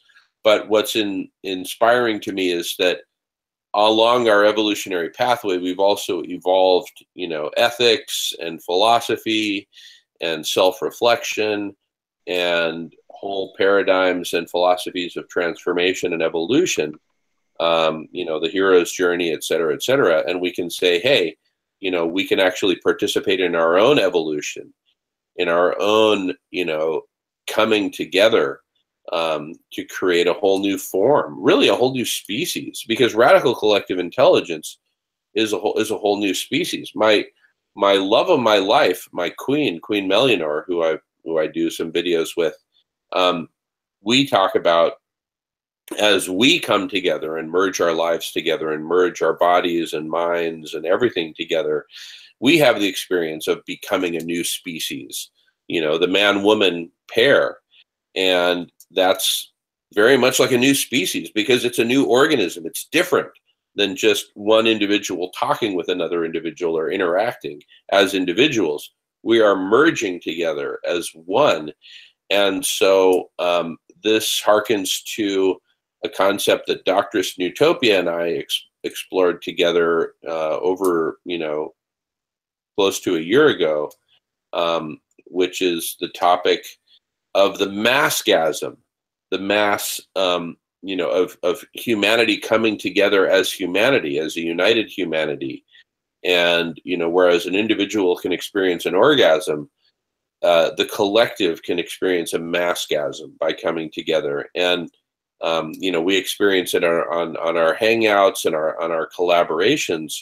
And that's really what gives me hope that we can actually transform to a whole new species, a whole new type of organism, a whole new life form, which is the collective. Your camera is still muted out, as is your microphone. I'm going to go on mute and just going on mute. Well, that's what I call the cyborgasm.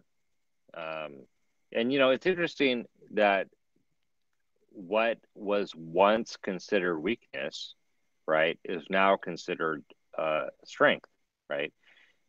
When we looked at survival in the face of any number of enemies, the answer was something very different from what we confront today.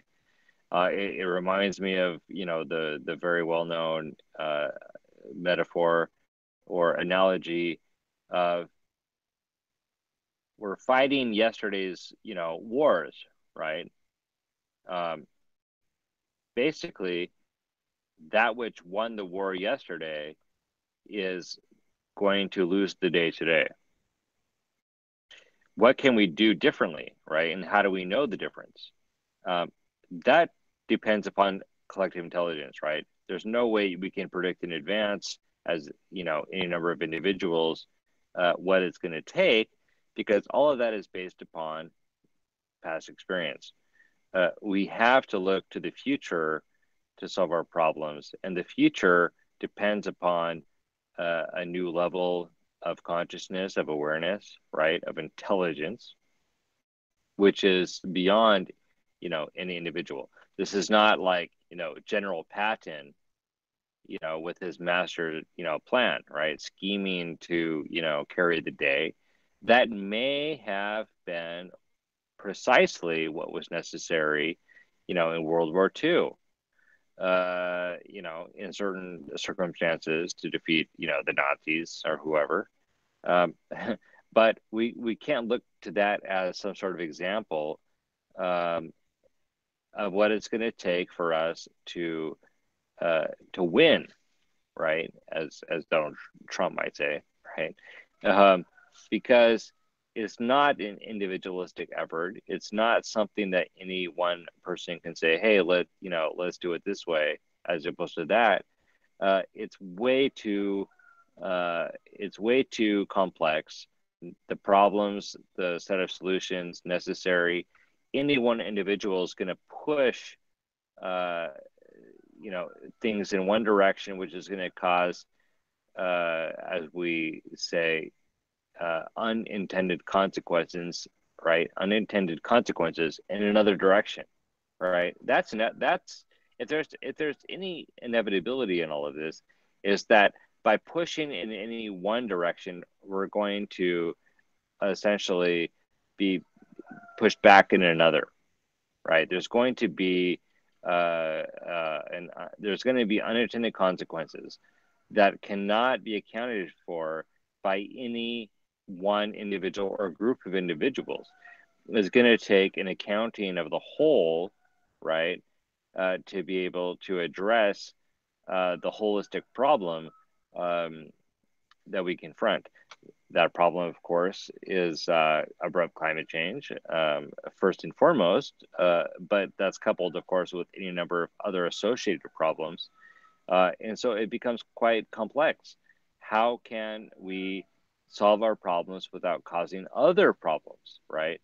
I think that's the question that we need to confront.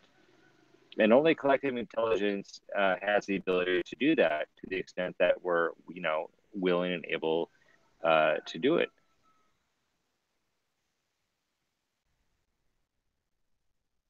Yeah, no, Michael, you have just made an extremely good case for collective intelligence, which is the very unpredictability of anything that we do and the unintended consequences of anything that we do.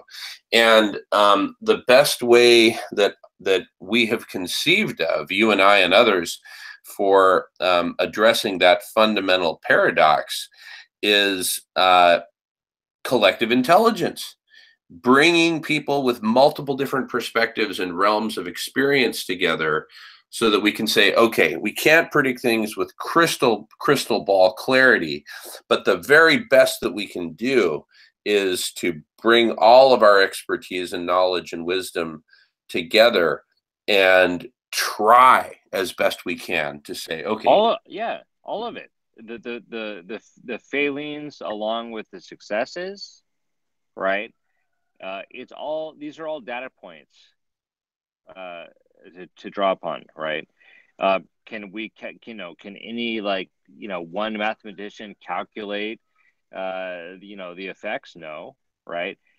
Because there are frankly too many. It would take like a whole army of mathematicians trying to solve something that is not only quantitative, right, but qualitative, right? Because we're having to do with the human response, right? And the human response can be unpredictable enough when it has to do with a single issue. Imagine if it has to do with a whole multiplicity of issues in the face of survival itself, where people are struggling, right, fighting for survival, sometimes, unfortunately, against one another, right? I mean, we're talking about a situation that is not that far-fetched, right? We've seen it played out historically time and again, uh, where one group bands together to fight another in the face of survival, right? Often that survival is not necessarily because of the other, right? The other group that they're, fighting against, but because of some other constraint, right? Some environmental constraints, some, political, whatever. It doesn't matter. Well, it does matter, but for the case of analysis, whatever the case may be, right? People are fighting for survival, and they're looking at the other as an enemy.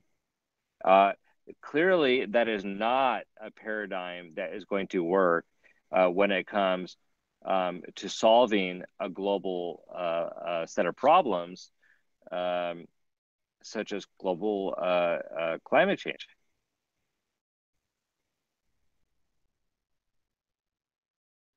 Yeah, it takes it's we're fishing for a whole new paradigm, right? And that whole new paradigm, uh, is itself holistic.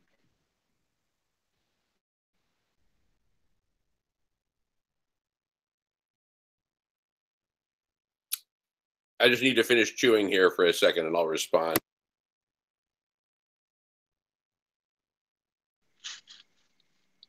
Take your time, Jamie. No, I mean the holisticity, I think, is the point, right? We're dealing with a holistic paradigm.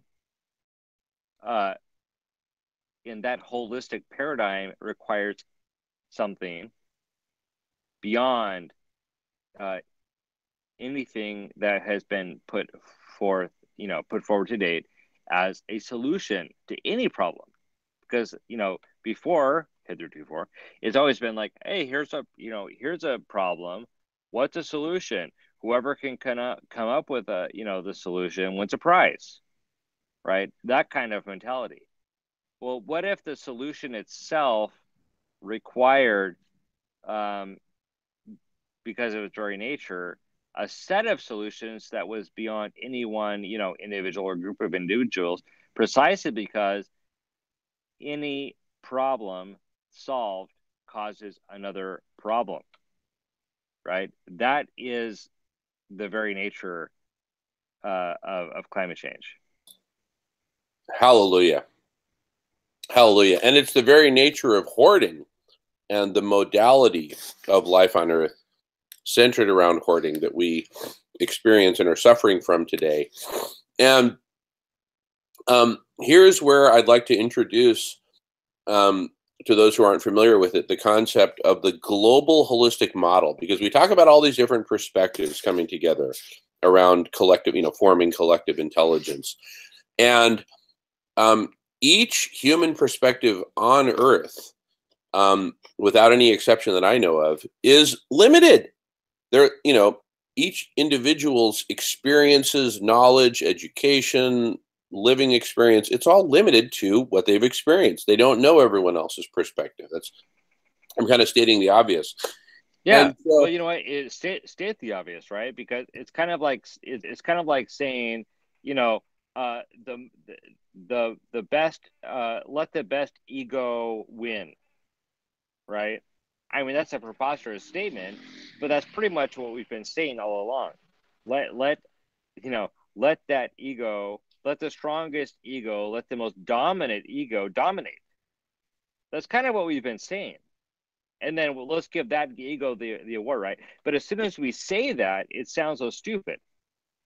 Let the best ego win, or let the most aggressive ego win, the most let the determined. most dominant ego dominate. That's pretty much what we've been saying. And that's what we've got, right? The most dominant egos, the most committed hoarders, are making literally billions of dollars per year on expanding the oil and gas industry, producing ever greater quantities of oil and gas, which is the single biggest driver of climate change, ever pushing ever deeper into the Amazon and other fragile ecosystems to extract more and more hardwood and other resources. The central banks, printing more and more money to get more and more return. All of this is just causing this massive acceleration in the dying of Mother Earth. And so that all comes from, individual perspectives and individual egos run amok times 7.35 billion. So I want to introduce the concept, the global holistic model, for those who aren't familiar with it, as it's essentially, a lot of people are familiar with SimCity, the software program SimCity for simulating a hypothetical city. What we need is a Sim Earth, a Sim planet for simulating our actual Mother Earth and all of the people, industries, ecosystems, cities, infrastructure, etc. So that we can, using that, and see that global holistic model, which doesn't exist. We've got some precursors like some of the global climate models, global economic models, etc. We need to, the global holistic model that we're talking about will itself be built up of collective intelligence, where you've got all these different experts and practitioners and analysts from across multiple different spectrums coming together and integrating all their parts into a whole, so that we can, I'll just speak of it in terms of a crystal ball. It'll never be perfect, but we can go from a fuzzy crystal ball to a clearer and clearer crystal ball over time as we build this out, so that that crystal ball will really encapsulate and quantify and make systematic so much of the knowledge that we have throughout the entire network or matrix of collective intelligence. Boil it all down to basically one single model, which looks at all the different aspects, intended and unintended consequences and everything else, because it's an integrated whole. It's a model that finally models the whole of Mother Earth and humanity and everything contained herein. So that when any given solution is proposed, we can look at it from the standpoint of its intended consequences, its unintended consequences, and everything in between. And so this, one of the utopian outcomes that we seek to achieve through radical collective intelligence is precisely the evolution and making operational of a global holistic model, so that when we have that, now the different groups and teams that are building and designing different solutions for Mother Earth can then test them all in the global holistic model, but also test them in relation to other solutions, so that we can seek not only good individual solutions, but a good collective or group or set of solutions, which, working together holistically, working together in tandem, will generate whatever results we agree that we want.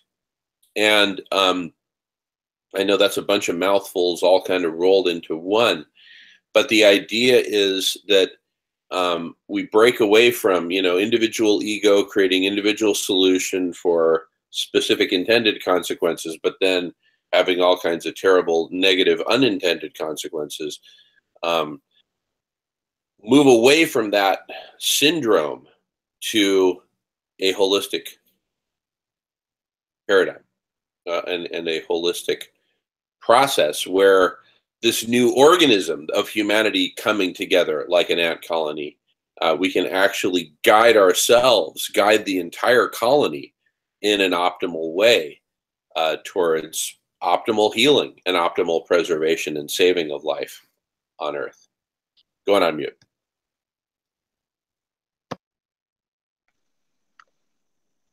Amen with the J. I say we give collective intelligence a chance because individual intelligence, individual ego, right? You win this award, here's your Nobel Prize or whatever, right, has failed us. It's not to say that, the various individuals don't deserve credit, right? They do. But now we're facing a collective challenge that solicits a collective response. That collectivity deserves recognition as well. And so, we say to each and every individual, right, give yourself to the collective intelligence, right, to the extent that is going to solve a collective problem, and just see what happens, right? I mean, we've already seen the results of this in different spheres.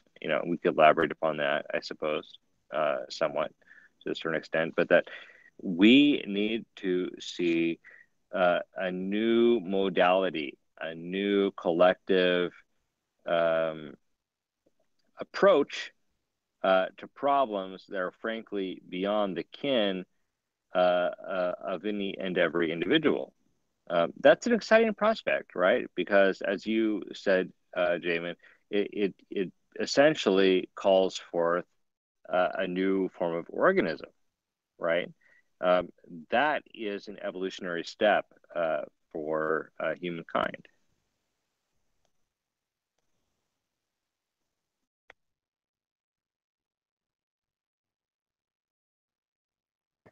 Absolutely. Absolutely. Yeah, I mean, this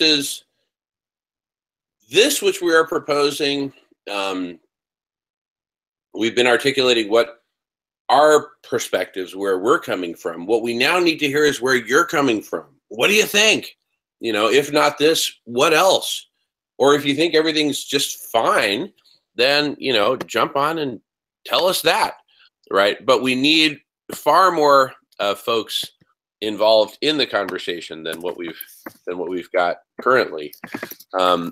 So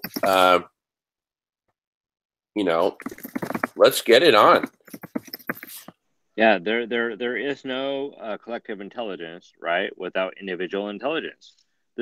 This by no way negates, individual intelligence.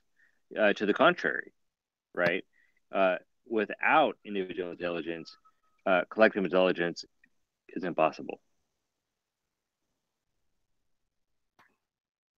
Exactly. It's really about taking my my individual intelligence and leveraging it to its maximum fullest potential. How else would I rather use my individual intelligence than contributing it to the collective? Or I don't know, Jamin, how would you? I don't know. I mean, look, that's what I did for, much of my life, was use my individual intelligence towards individual ends, maximizing my own wealth, my own status, my own whatever, my own pleasure. But finding all of those to be A, hollow in the end, and B, destructive, I'm now opting for this new course, which is, as we've been articulating, radical collective intelligence for radically transforming life on Earth, for radically shifting and transforming, not just evolving, but radically transforming the entire modality. of life. You know, it's funny. It's funny that you said that because it's like only at the end of this conversation, right? This very conversation that we've been able to articulate, that you articulated so eloquently, that so many of us have been operating, within that modality, precisely because that's supposedly where the individual, gains his or her own meaning, right? Worth or whatever. Um, and that's understandable, right? Trade secrets, right? Information hoarding, in addition to monetary hoarding or whatever.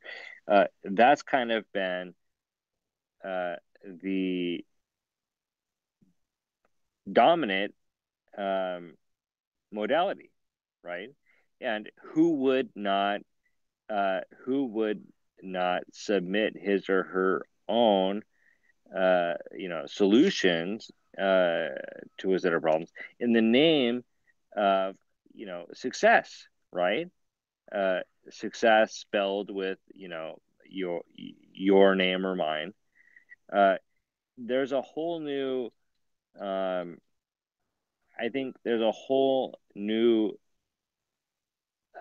level at which we can approach these problems, without which these problems are unsolvable, namely, as we've been, mentioning, the collective, which says that the ego is assumed, right? Not annihilated, not negated or whatever, but participates in this greater whole. It's kind of like, I mean, in a sense, there's nothing new about this. It's kind of like, imagine, a game of football, right? Uh, uh, football, I mean soccer, where you have, any number of star players, right, on, any number of teams.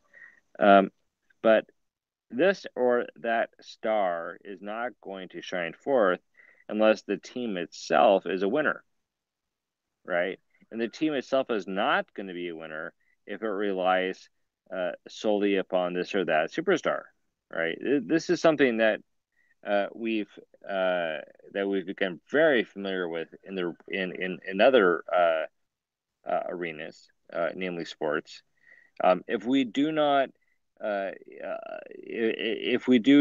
work as a team, we don't win, right? It doesn't matter who you are, right? LeBron James was amazing. It is amazing, for example, because he carried a number of teams to championships. But in the last season or two, he has failed to do that. Is that because he himself has become less of a player? No, right? His team wasn't that good, right?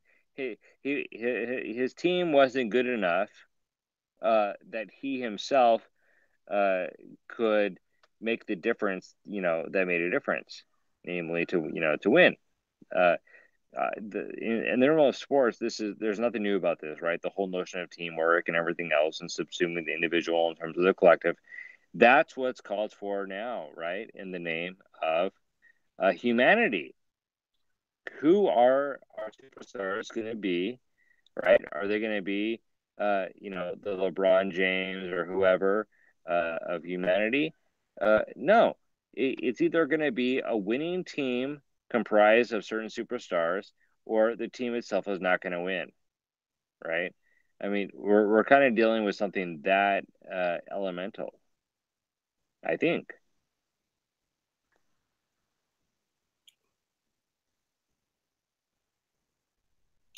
Yeah, I agree. In fact, going back to the soccer or football analogy, imagine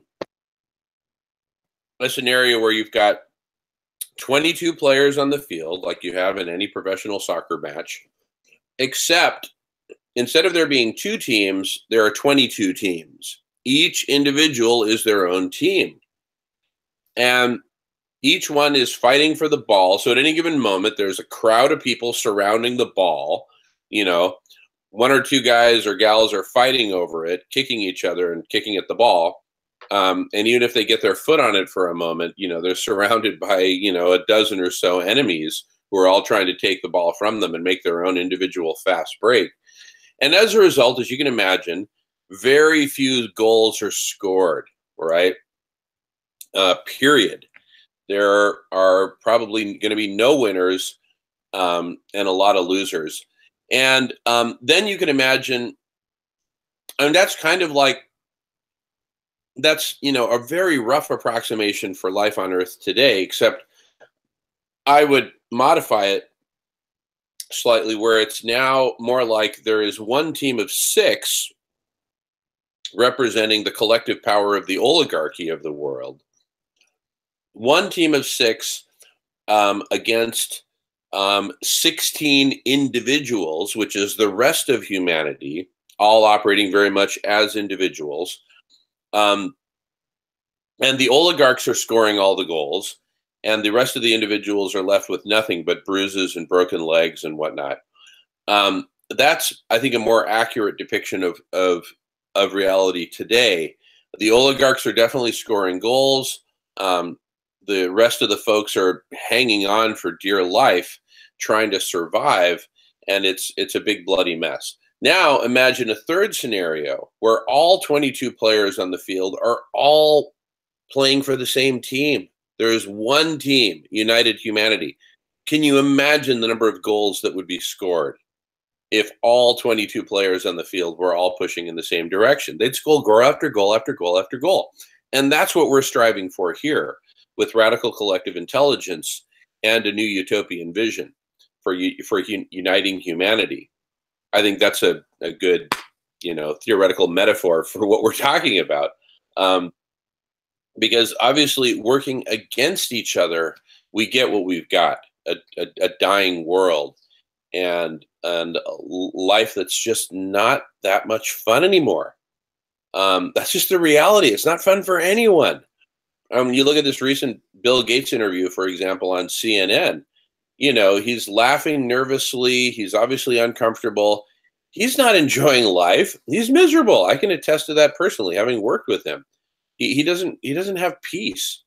And how could you when you're doing that much harm to the rest of humanity and the planet, and yet trying to keep up the illusion, the delusion that you're actually doing good things in the world? And so I think we need to, well, you know, so the way I see this happening is the united team, Team Humanity, Team Mother Earth, is going to just continue to grow organically, right? We're 2 of the first. We invite everyone to join. Again, if you'd like to join this conversation, just click on the link that I just posted in the comments to the conversation, which we posted last night. Click on it and join. Join the conversation. Be part of Team Humanity, Team Mother Earth. You know, as ragtag as we appear, here we are. The moment is now. What are we going to do? Wait? Wait for what? Wait for what? It's time for us to come together as we are, with the experience, knowledge, perspectives, assets that we have, that we are, that we represent. Let's come together and figure this out together. Again, what else are we going to do? Sit and wait? Wait for what? We're going down. The plane is going down. There's smoke pouring out of the engines. It's not pretty. So let's, you know, anyway, I'm making my plug. If somebody's got a better suggestion, I'm all ears, right? If someone has a better idea, a better plan for how we can solve our problems and preserve life on Earth, let's shred radish and follow them, right? But in absence of that, join us. Or join us so that you can articulate your idea, your vision, your plan. But we got to do something. right? It would just be incredibly lame, shamefully, hopelessly lame for us to just sit back and, dick around with our iPhones while the planet continues to die. We've got to do something.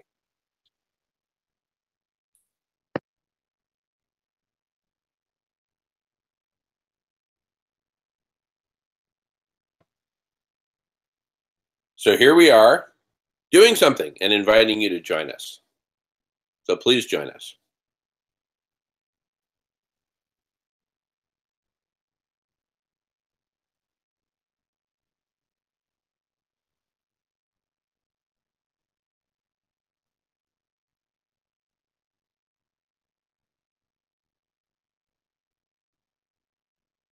I mean, what are we missing?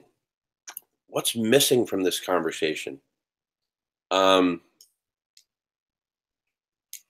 What's missing is you. You're missing.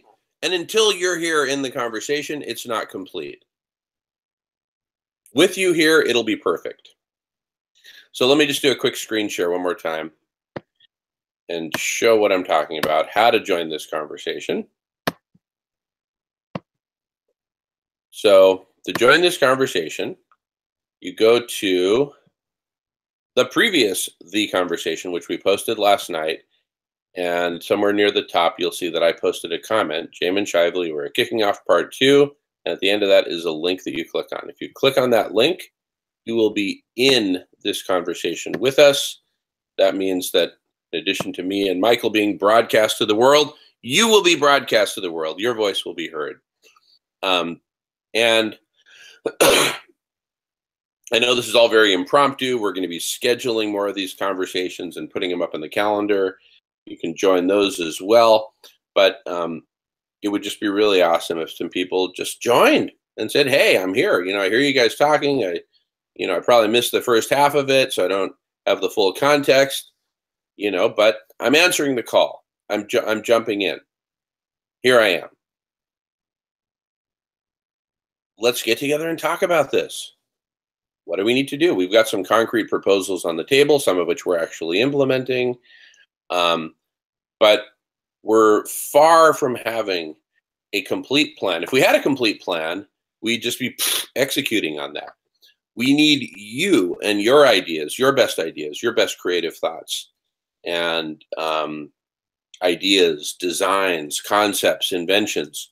We need the best of what each of humanity has to offer, but integrated with us in a common goal of saving as much as we can of life on Earth and transforming the very modality from this hell on Earth of dog-eat-dog hoarding and destruction of Mother Earth to a new path. And we don't have much time left. So if we're going to do it at all, we got to do it now. So please join us. We'd love to have you. No pressure. You don't have to say anything. No one's going to put you on the spot, but please join us. Because that's how we're going to move forward. That's how we're going to expand this. Going on mute.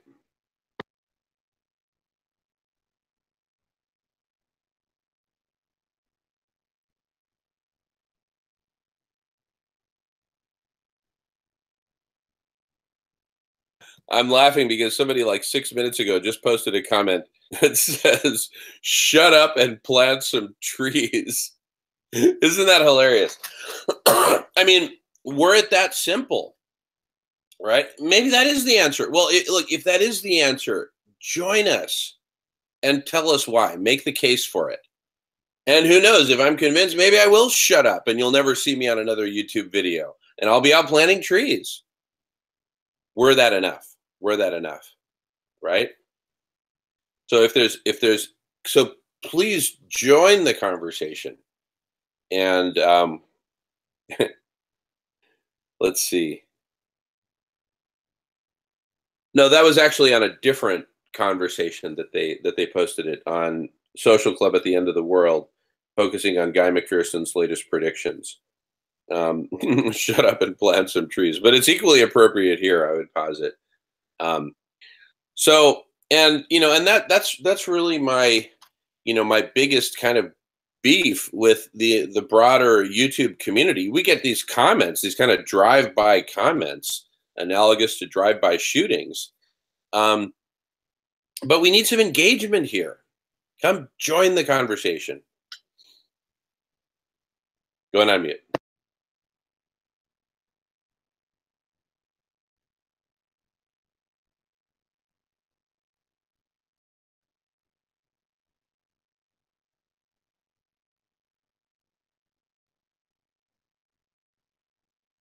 All righty. Well, Michael, excuse me. You may have fallen asleep since it's like in the wee hours in the morning in Thailand where you are. Totally understandable if that's the case. I just want to reiterate my invitation to others to join, because I may end up here flying solo for a bit if Michael has indeed fallen asleep. Please go to the previous The Conversation video posted on the same channel, which you can find right here. And therein you will find this link that you can click on to join this conversation, to jump in. And we need you here. We need lots of folks here in the collective intelligence, grappling with these fundamental existential questions and proposing solutions, using solutions broadly. Models, philosophies, paradigms, utopian impulses, utopian visions, practical engineering solutions, practical organic solutions, holistic solutions, all of the above. Because we're going down. We're almost dead. Humanity, wake up. We're almost dead. If we don't come together and grapple with this together, what are we going to do? Grapple with it individually? That's what we've been doing for hundreds of thousands of years. We've been grappling with these problems of life individually and in small groups. And the result is the biggest tragedy of the commons imaginable. We've got hundreds of nuclear power plants all around the world. Who knows how many hundreds or thousands of nuclear warheads. The biosphere is being destroyed at a ferocious rate. And there's way too many of us destroying way too many resources. This is dystopia. It doesn't, how could it be any worse? And yet it's getting worse every day.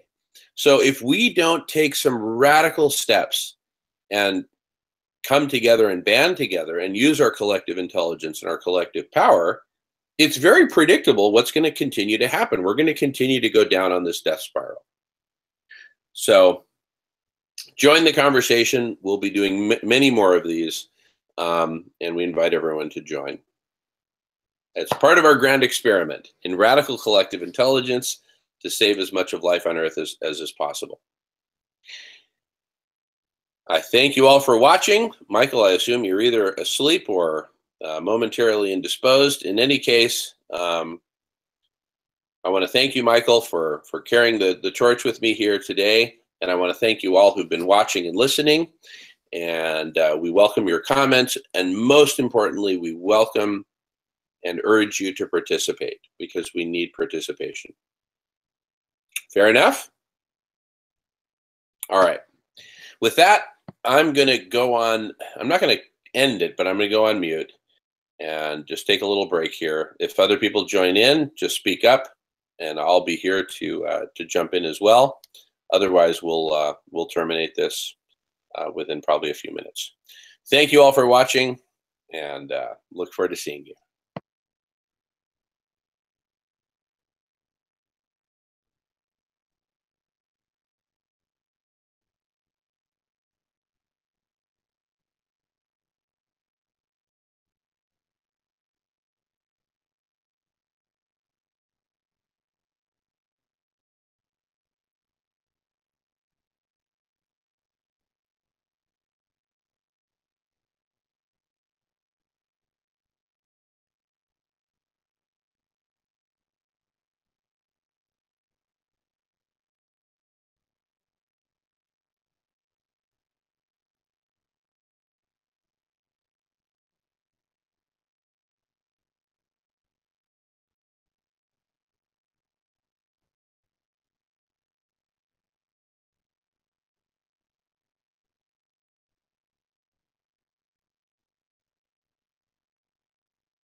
Okay, hello everyone. My buddy Peter Melton is going to be joining in a couple of minutes here. I'm very excited about that. Um, and so we'll get some new blood in the conversation here momentarily. In the meanwhile, I'm going to take a couple more bites of food because that's important for my energy level. So be right back with you as soon as Peter jumps on.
All right, and when Peter does join, I will recap kind of the central thesis that we're building out here. So stay tuned for a recap as well.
Okay, Peter's going to be joining us momentarily.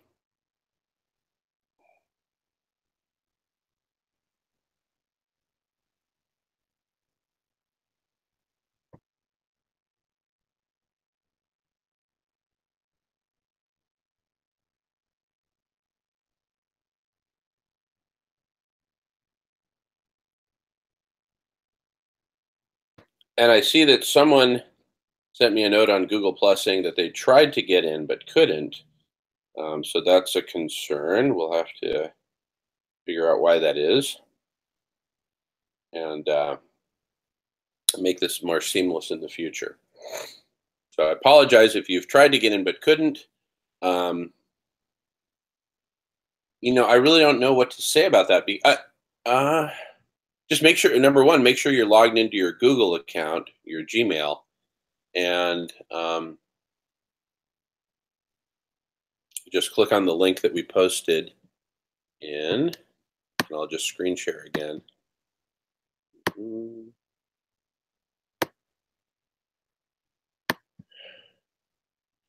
Right here. So this video, The Conversation, which we just posted last night on the same YouTube channel, I posted a comment which should appear towards the top. We're kicking off part 2 of the conversation right now. Click on this link to join. And that's the only way I know how to join right now. Let's see.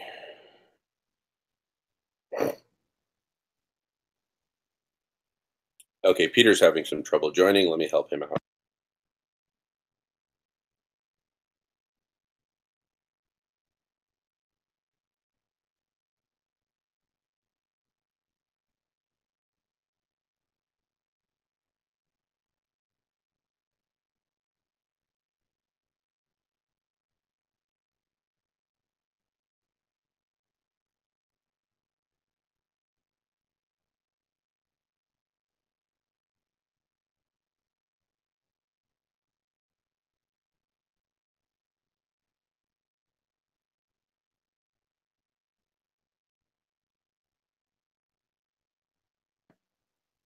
All right. Welcome, Peter. Woo! Excited to see you here, buddy.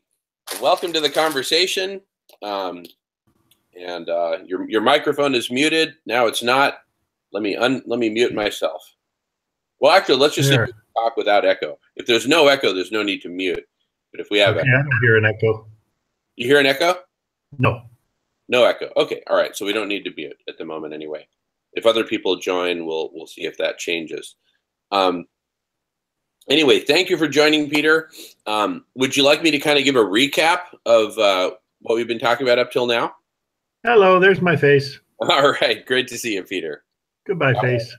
Mm-hmm. A quick recap is good. I've only got about 15 minutes right now, so I'd love to have you recap, and then I'll share what moves through me, and we'll go from there. Perfect. Okay, I'm going to screen share to do the recap. So let me know if you can see this drawing of like a big van going over a cliff. Yes. Okay. This is our metaphor for my metaphor for the current modality of life that we're living on Earth right now. Is, you look in this window of the van in the upper left, and I tried to draw a picture of a bunch of people fighting and arguing.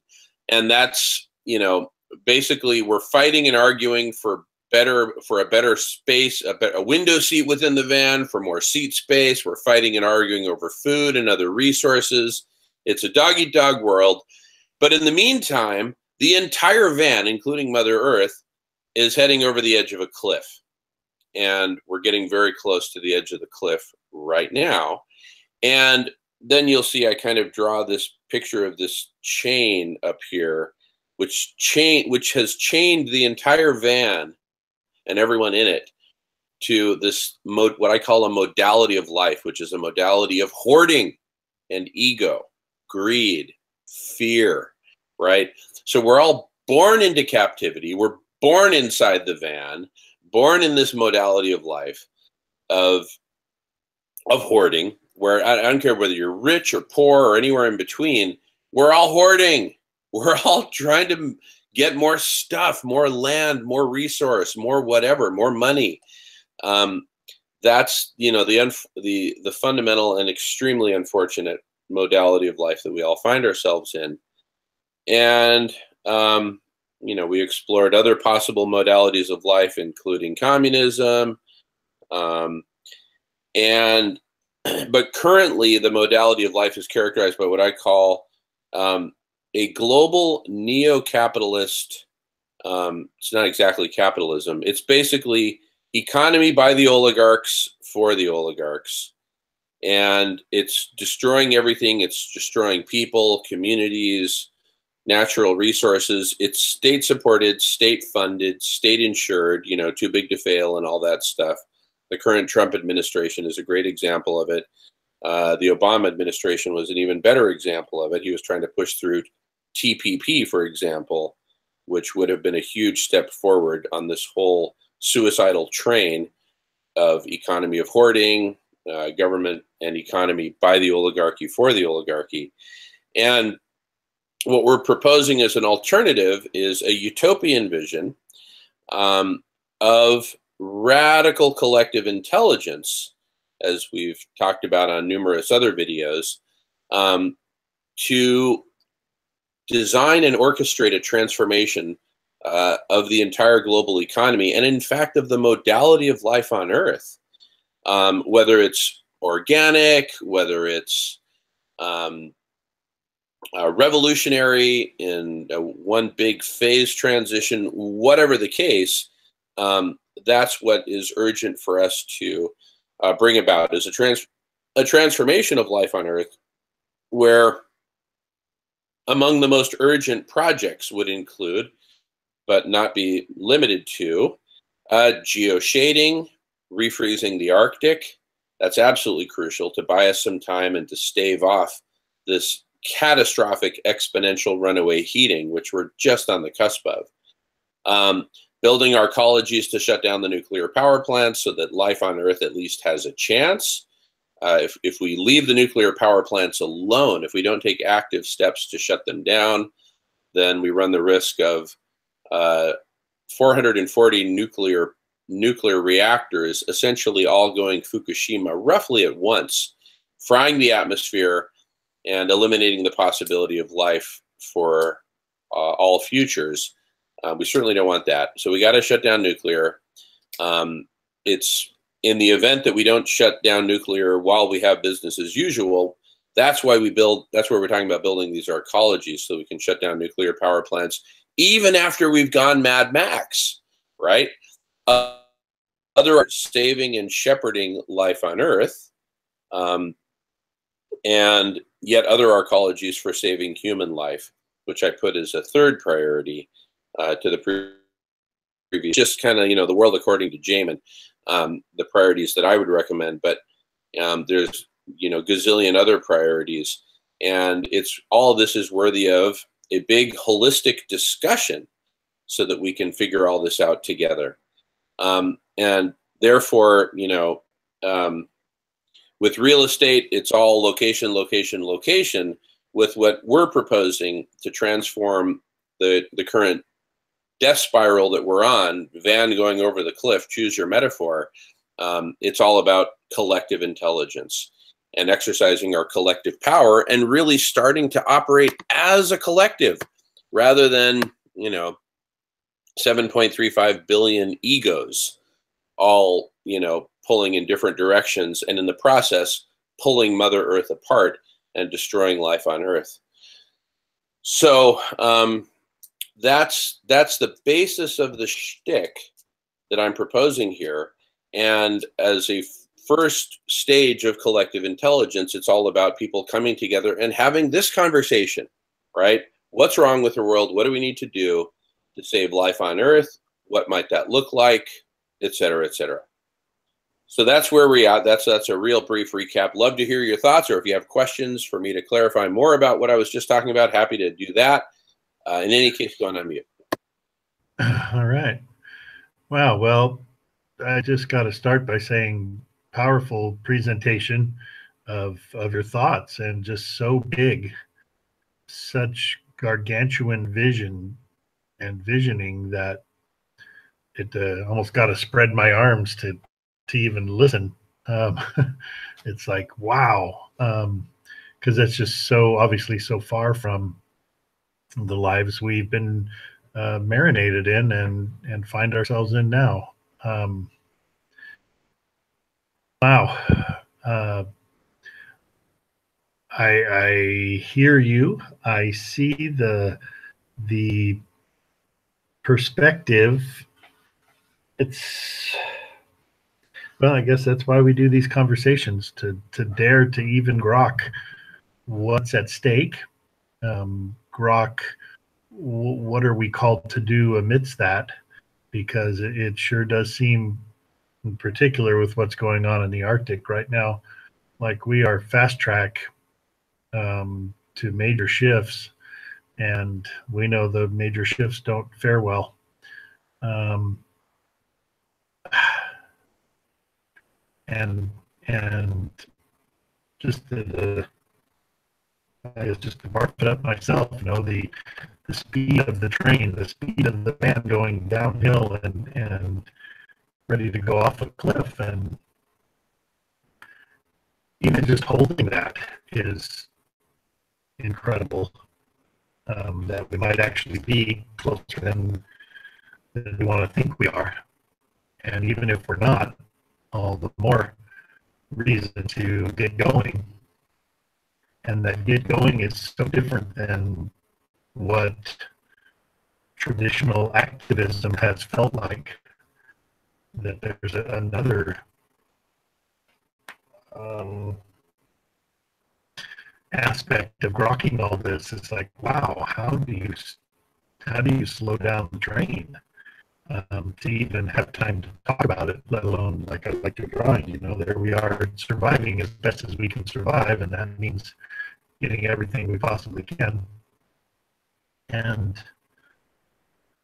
whoosh, man, it's a trip just to try to push that out of my own beingness, even after looking at and studying this for almost 5 years that I've been at it now. So there's my initial wow. Sure. Good wow. Thank you, Peter. I've just been grappling with this more and more intensively over the last few days because, we've been on our path of building out the platforms for radical collective intelligence. And yet I am just continually shocked and stunned by how the vast majority of humanity seems to be just carrying on business as usual. There's growing anxiety, but you don't see that anxiety translating into productive action. And so that's what's got me, thinking in terms of, there's something much more fundamental than just humanity coming together and grappling with our problems within the current paradigm. I think it's the paradigm itself, the modality of life itself, that we're all separate from each other, that what's mine is mine and what's yours is yours, and don't cross my boundary. This tremendous separation from each other and separation from nature, that I think is really the root of it. And if we don't address the root of it, I'm just wondering how effective we can be in addressing the symptoms. I just recently got a comment on, one of the videos that we posted a couple of months ago that said, "Shut up and plant some trees," right? As if, all that we needed to do was plant trees, and then that would solve everything. The only problem with that, well, the big problem with that I see is that even if we go out planting trees, there will be, some other jerks moments later that'll come along with a chainsaw and chop them down to get wood to build their McMansion so that they can say, yes, me too, I am one of the successful. And so it's really this modality of life of separation and hoarding in the face of fear that we're not going to make it. Each of us is trying to make it. And so it's really that fundamental modality that must be grappled with. And as an alternative to the modality of separation and fear and hoarding, I use the example of an ant colony, like a leafcutter ant colony, and how, you know, individual ants, they don't try to hoard for themselves. They're all part of this larger organism. And so I really believe the key is going to be humanity coming together as part of a whole new organism, and the whole of it ideally is Mother Earth as a whole, with humanity united, Yeah. operating like a colony of leafcutter ants, each person, each group doing their own special functions, and together all of us co-creating our way towards whatever ends we want to achieve. Yeah, and that is such a, you know, monumental thing to even as we ponder, and especially in, I think, spirituality, trying to understand who we are in the bigger picture. We understand ourselves pretty well in the individual picture of me trying to survive and do the best I can and have the most I can and take care of those around me that I can or that I'm drawn to. But this idea, the shift that would need to land in human consciousness, so that we would realize that we actually are part of the planet and each other and all these other species, that it really is a delicate web. You know, there just doesn't seem like there's anything in our business as usual world that's going to awaken us to that perspective. And so maybe, and I don't like thinking this, but maybe we need just the right size of an emergency, and maybe we can get somehow get the right size of emergency that wakes us up, because we're sound asleep as a species. And you know, in part, I like when I back up to be, well, first of all, grateful that this 14 billion year journey even led to us having the consciousness to have a discussion is just utterly amazing. So while sitting in that amazed gratitude, then I look at just humanity itself and say, wow, we are such a young and naive species, and we just don't get it. And the tiniest bit of us, if you will, that are beginning to even explore what seems like is happening is such a huge stretch for the normal mental capacity. And so I'm drawn initially to be compassionate and empathetic to our species, who seem to have been put into a contest that they're barely able to even understand the game. And sometimes when I put those couple of things together, I'm like, dang, but we could do it. And then I'm like, dang, how in the world would we do it? And I love how your brain dares to look at these options, and it's inspiring, and at the same time it's awe-inspiring at the scope of how does a mind change. Not just one. Here we are in the privileged West, who we think we're pretty smart sometimes, and we're barely at step one on the instruction guide, it seems like, where we still haven't figured out that we're part of the planet. So you know, you talk about even just picking one step of changing our mind about nuclear, you know, as a culture, and as leadership, and as a business as usual business that we are, and that would seem logical that we would want to be discussing that and striving toward that in some way. And we're not to any degree. So I don't know, sometimes when I just barf it up like this, I feel like maybe I'm being a downer on the energy that you're urging forward. But I think, as you said, start with the conversation. I think it has to start with a conversation, and daring to face the darkness, daring to face the mirror of what we have created, and dare to feel it. Yeah, exactly, Peter. Exactly. No, it's perfect what you said, because you're being just totally honest and open with how you feel and how it's occurring to you in the face of this. And the reality is, we've got no roadmap for how do we get out of this death spiral. We have to co-create it. If there's going to be a roadmap, we have to co-create it. And, in terms of the frustration that the vast majority of humanity seems to be just so thoroughly asleep about all this. Um, uh, for me, uh, that doesn't take the wind out of my sails. It tells me that the waking up process, maybe it's going to be an organic, one person at a time waking up process.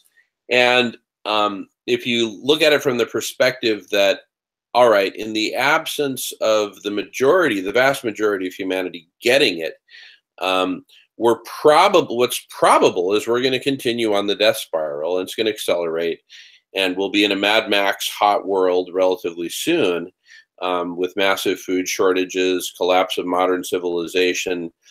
And so in the face of that, in that sort of worst case trajectory, which may become the reality, if we're not really diligent about radically transforming it prior to that happening, even in that worst case scenario, if only, say, 1% of us on planet Earth get it and are in the conversation and are coming together and saying, okay, how do we cooperate and how do we take care of this?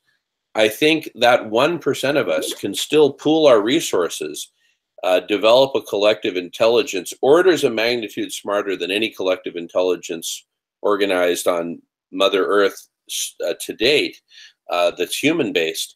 And this 1% of humanity could build the arcologies necessary to shut down nuclear. And our opportunity to shut down nuclear may only happen after the collapse of civilization. So civilization has collapsed. You've got all these hundreds of nuclear power plants that are sitting ducks, sitting all around, mostly the northern hemisphere. And then, the people inside those arcologies, specially built to withstand weather and withstand droughts and heat and all kinds of terrible stuff. The people in those arcologies then get to work shutting down these now abandoned nuclear power plants, right? So it doesn't have to be an all or nothing thing. Of course, I would much prefer that all of humanity get it and come together and start to create a radical collective intelligence to transform not just nuclear, but myriad problems that we have, and save as much of life on Earth as we possibly can. That's the ideal that we're striving towards, but we may need to get there incrementally and organically, one person at a time, then 100 people at a time, 1,000 at a time, until we've built up to a full 1% of humanity, 70 some billion people, 70 some million people, with whom we can do a tremendous amount of good. If, as we put our minds and hearts together and pool our resources, and actually build some arcologies.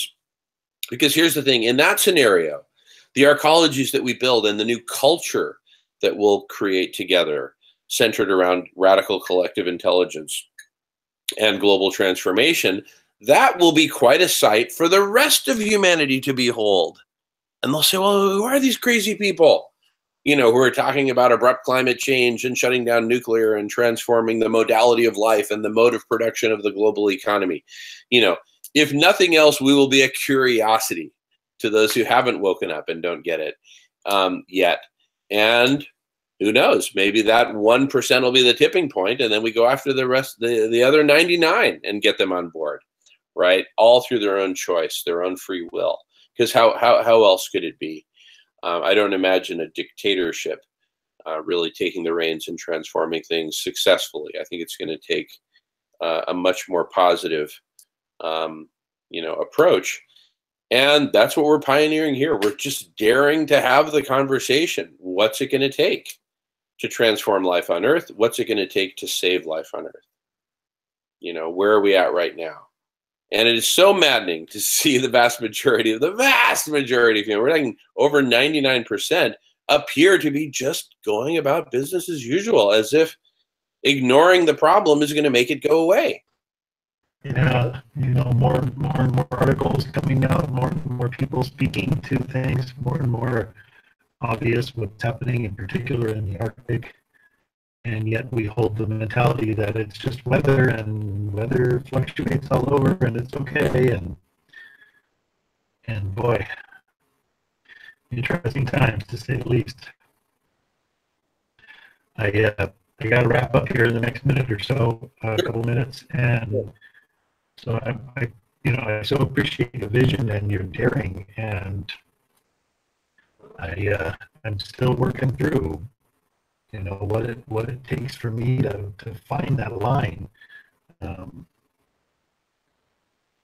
Yeah, it's a whole different ballgame than what we've known activism to be, and it's part of what, I guess, the shift that we're calling forth is to really have a chance. We're going to need to have a shift of consciousness that goes viral, if you will, that catches on to, and maybe, as I mentioned earlier, we need just the right size of urgency to do that.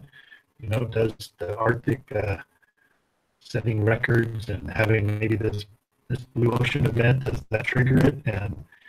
And does somehow the Arctic hang in there for a few more years after that, so that we can have some time while we can still utilize most of the resources that we have to get going on this? Because once things change, it's going to be a whole lot harder to do things, to move the mountains that need to be moved without the tractors, or with a lot less access, seemingly, to the resources that we have now. Yes, humanoids, here we are. Thank you, Peter. Awesome. Yeah, totally. Well, I mean, this is we're just daring to jump into the conversation and open it up to the world. We'll be scheduling more and more of these so that anyone can join. You don't have to have an invitation. You can just jump in. And it'll be a massive experiment in humanity coming together and grappling with this reality openly, publicly, transparently, and saying, what do we do in the face of all this? Yes, thank you for spearheading that. Thank you for inviting me to dare to ponder and feel and live into this moment we find ourselves in. And blessings to all those listening and daring to stretch in. I didn't get to say hi to Michael, who was on when I first got on, but good to see his face, and all the best. That's all I can say for now. Very good, Peter. Really glad you were able to join. Thank you so much, and You're hope very welcome. In future conversations. You're very welcome. Oh, there's my phone ringing, so I'll talk to you next time. All right, Peter. We'll see you soon, buddy. Thanks so much. Thanks again. All right, and thank you all for joining. Thank you all for watching, and please feel free to jump into future broadcasts, video conferences that we do on these topics. We look forward to seeing you. Thanks all very much. See you soon.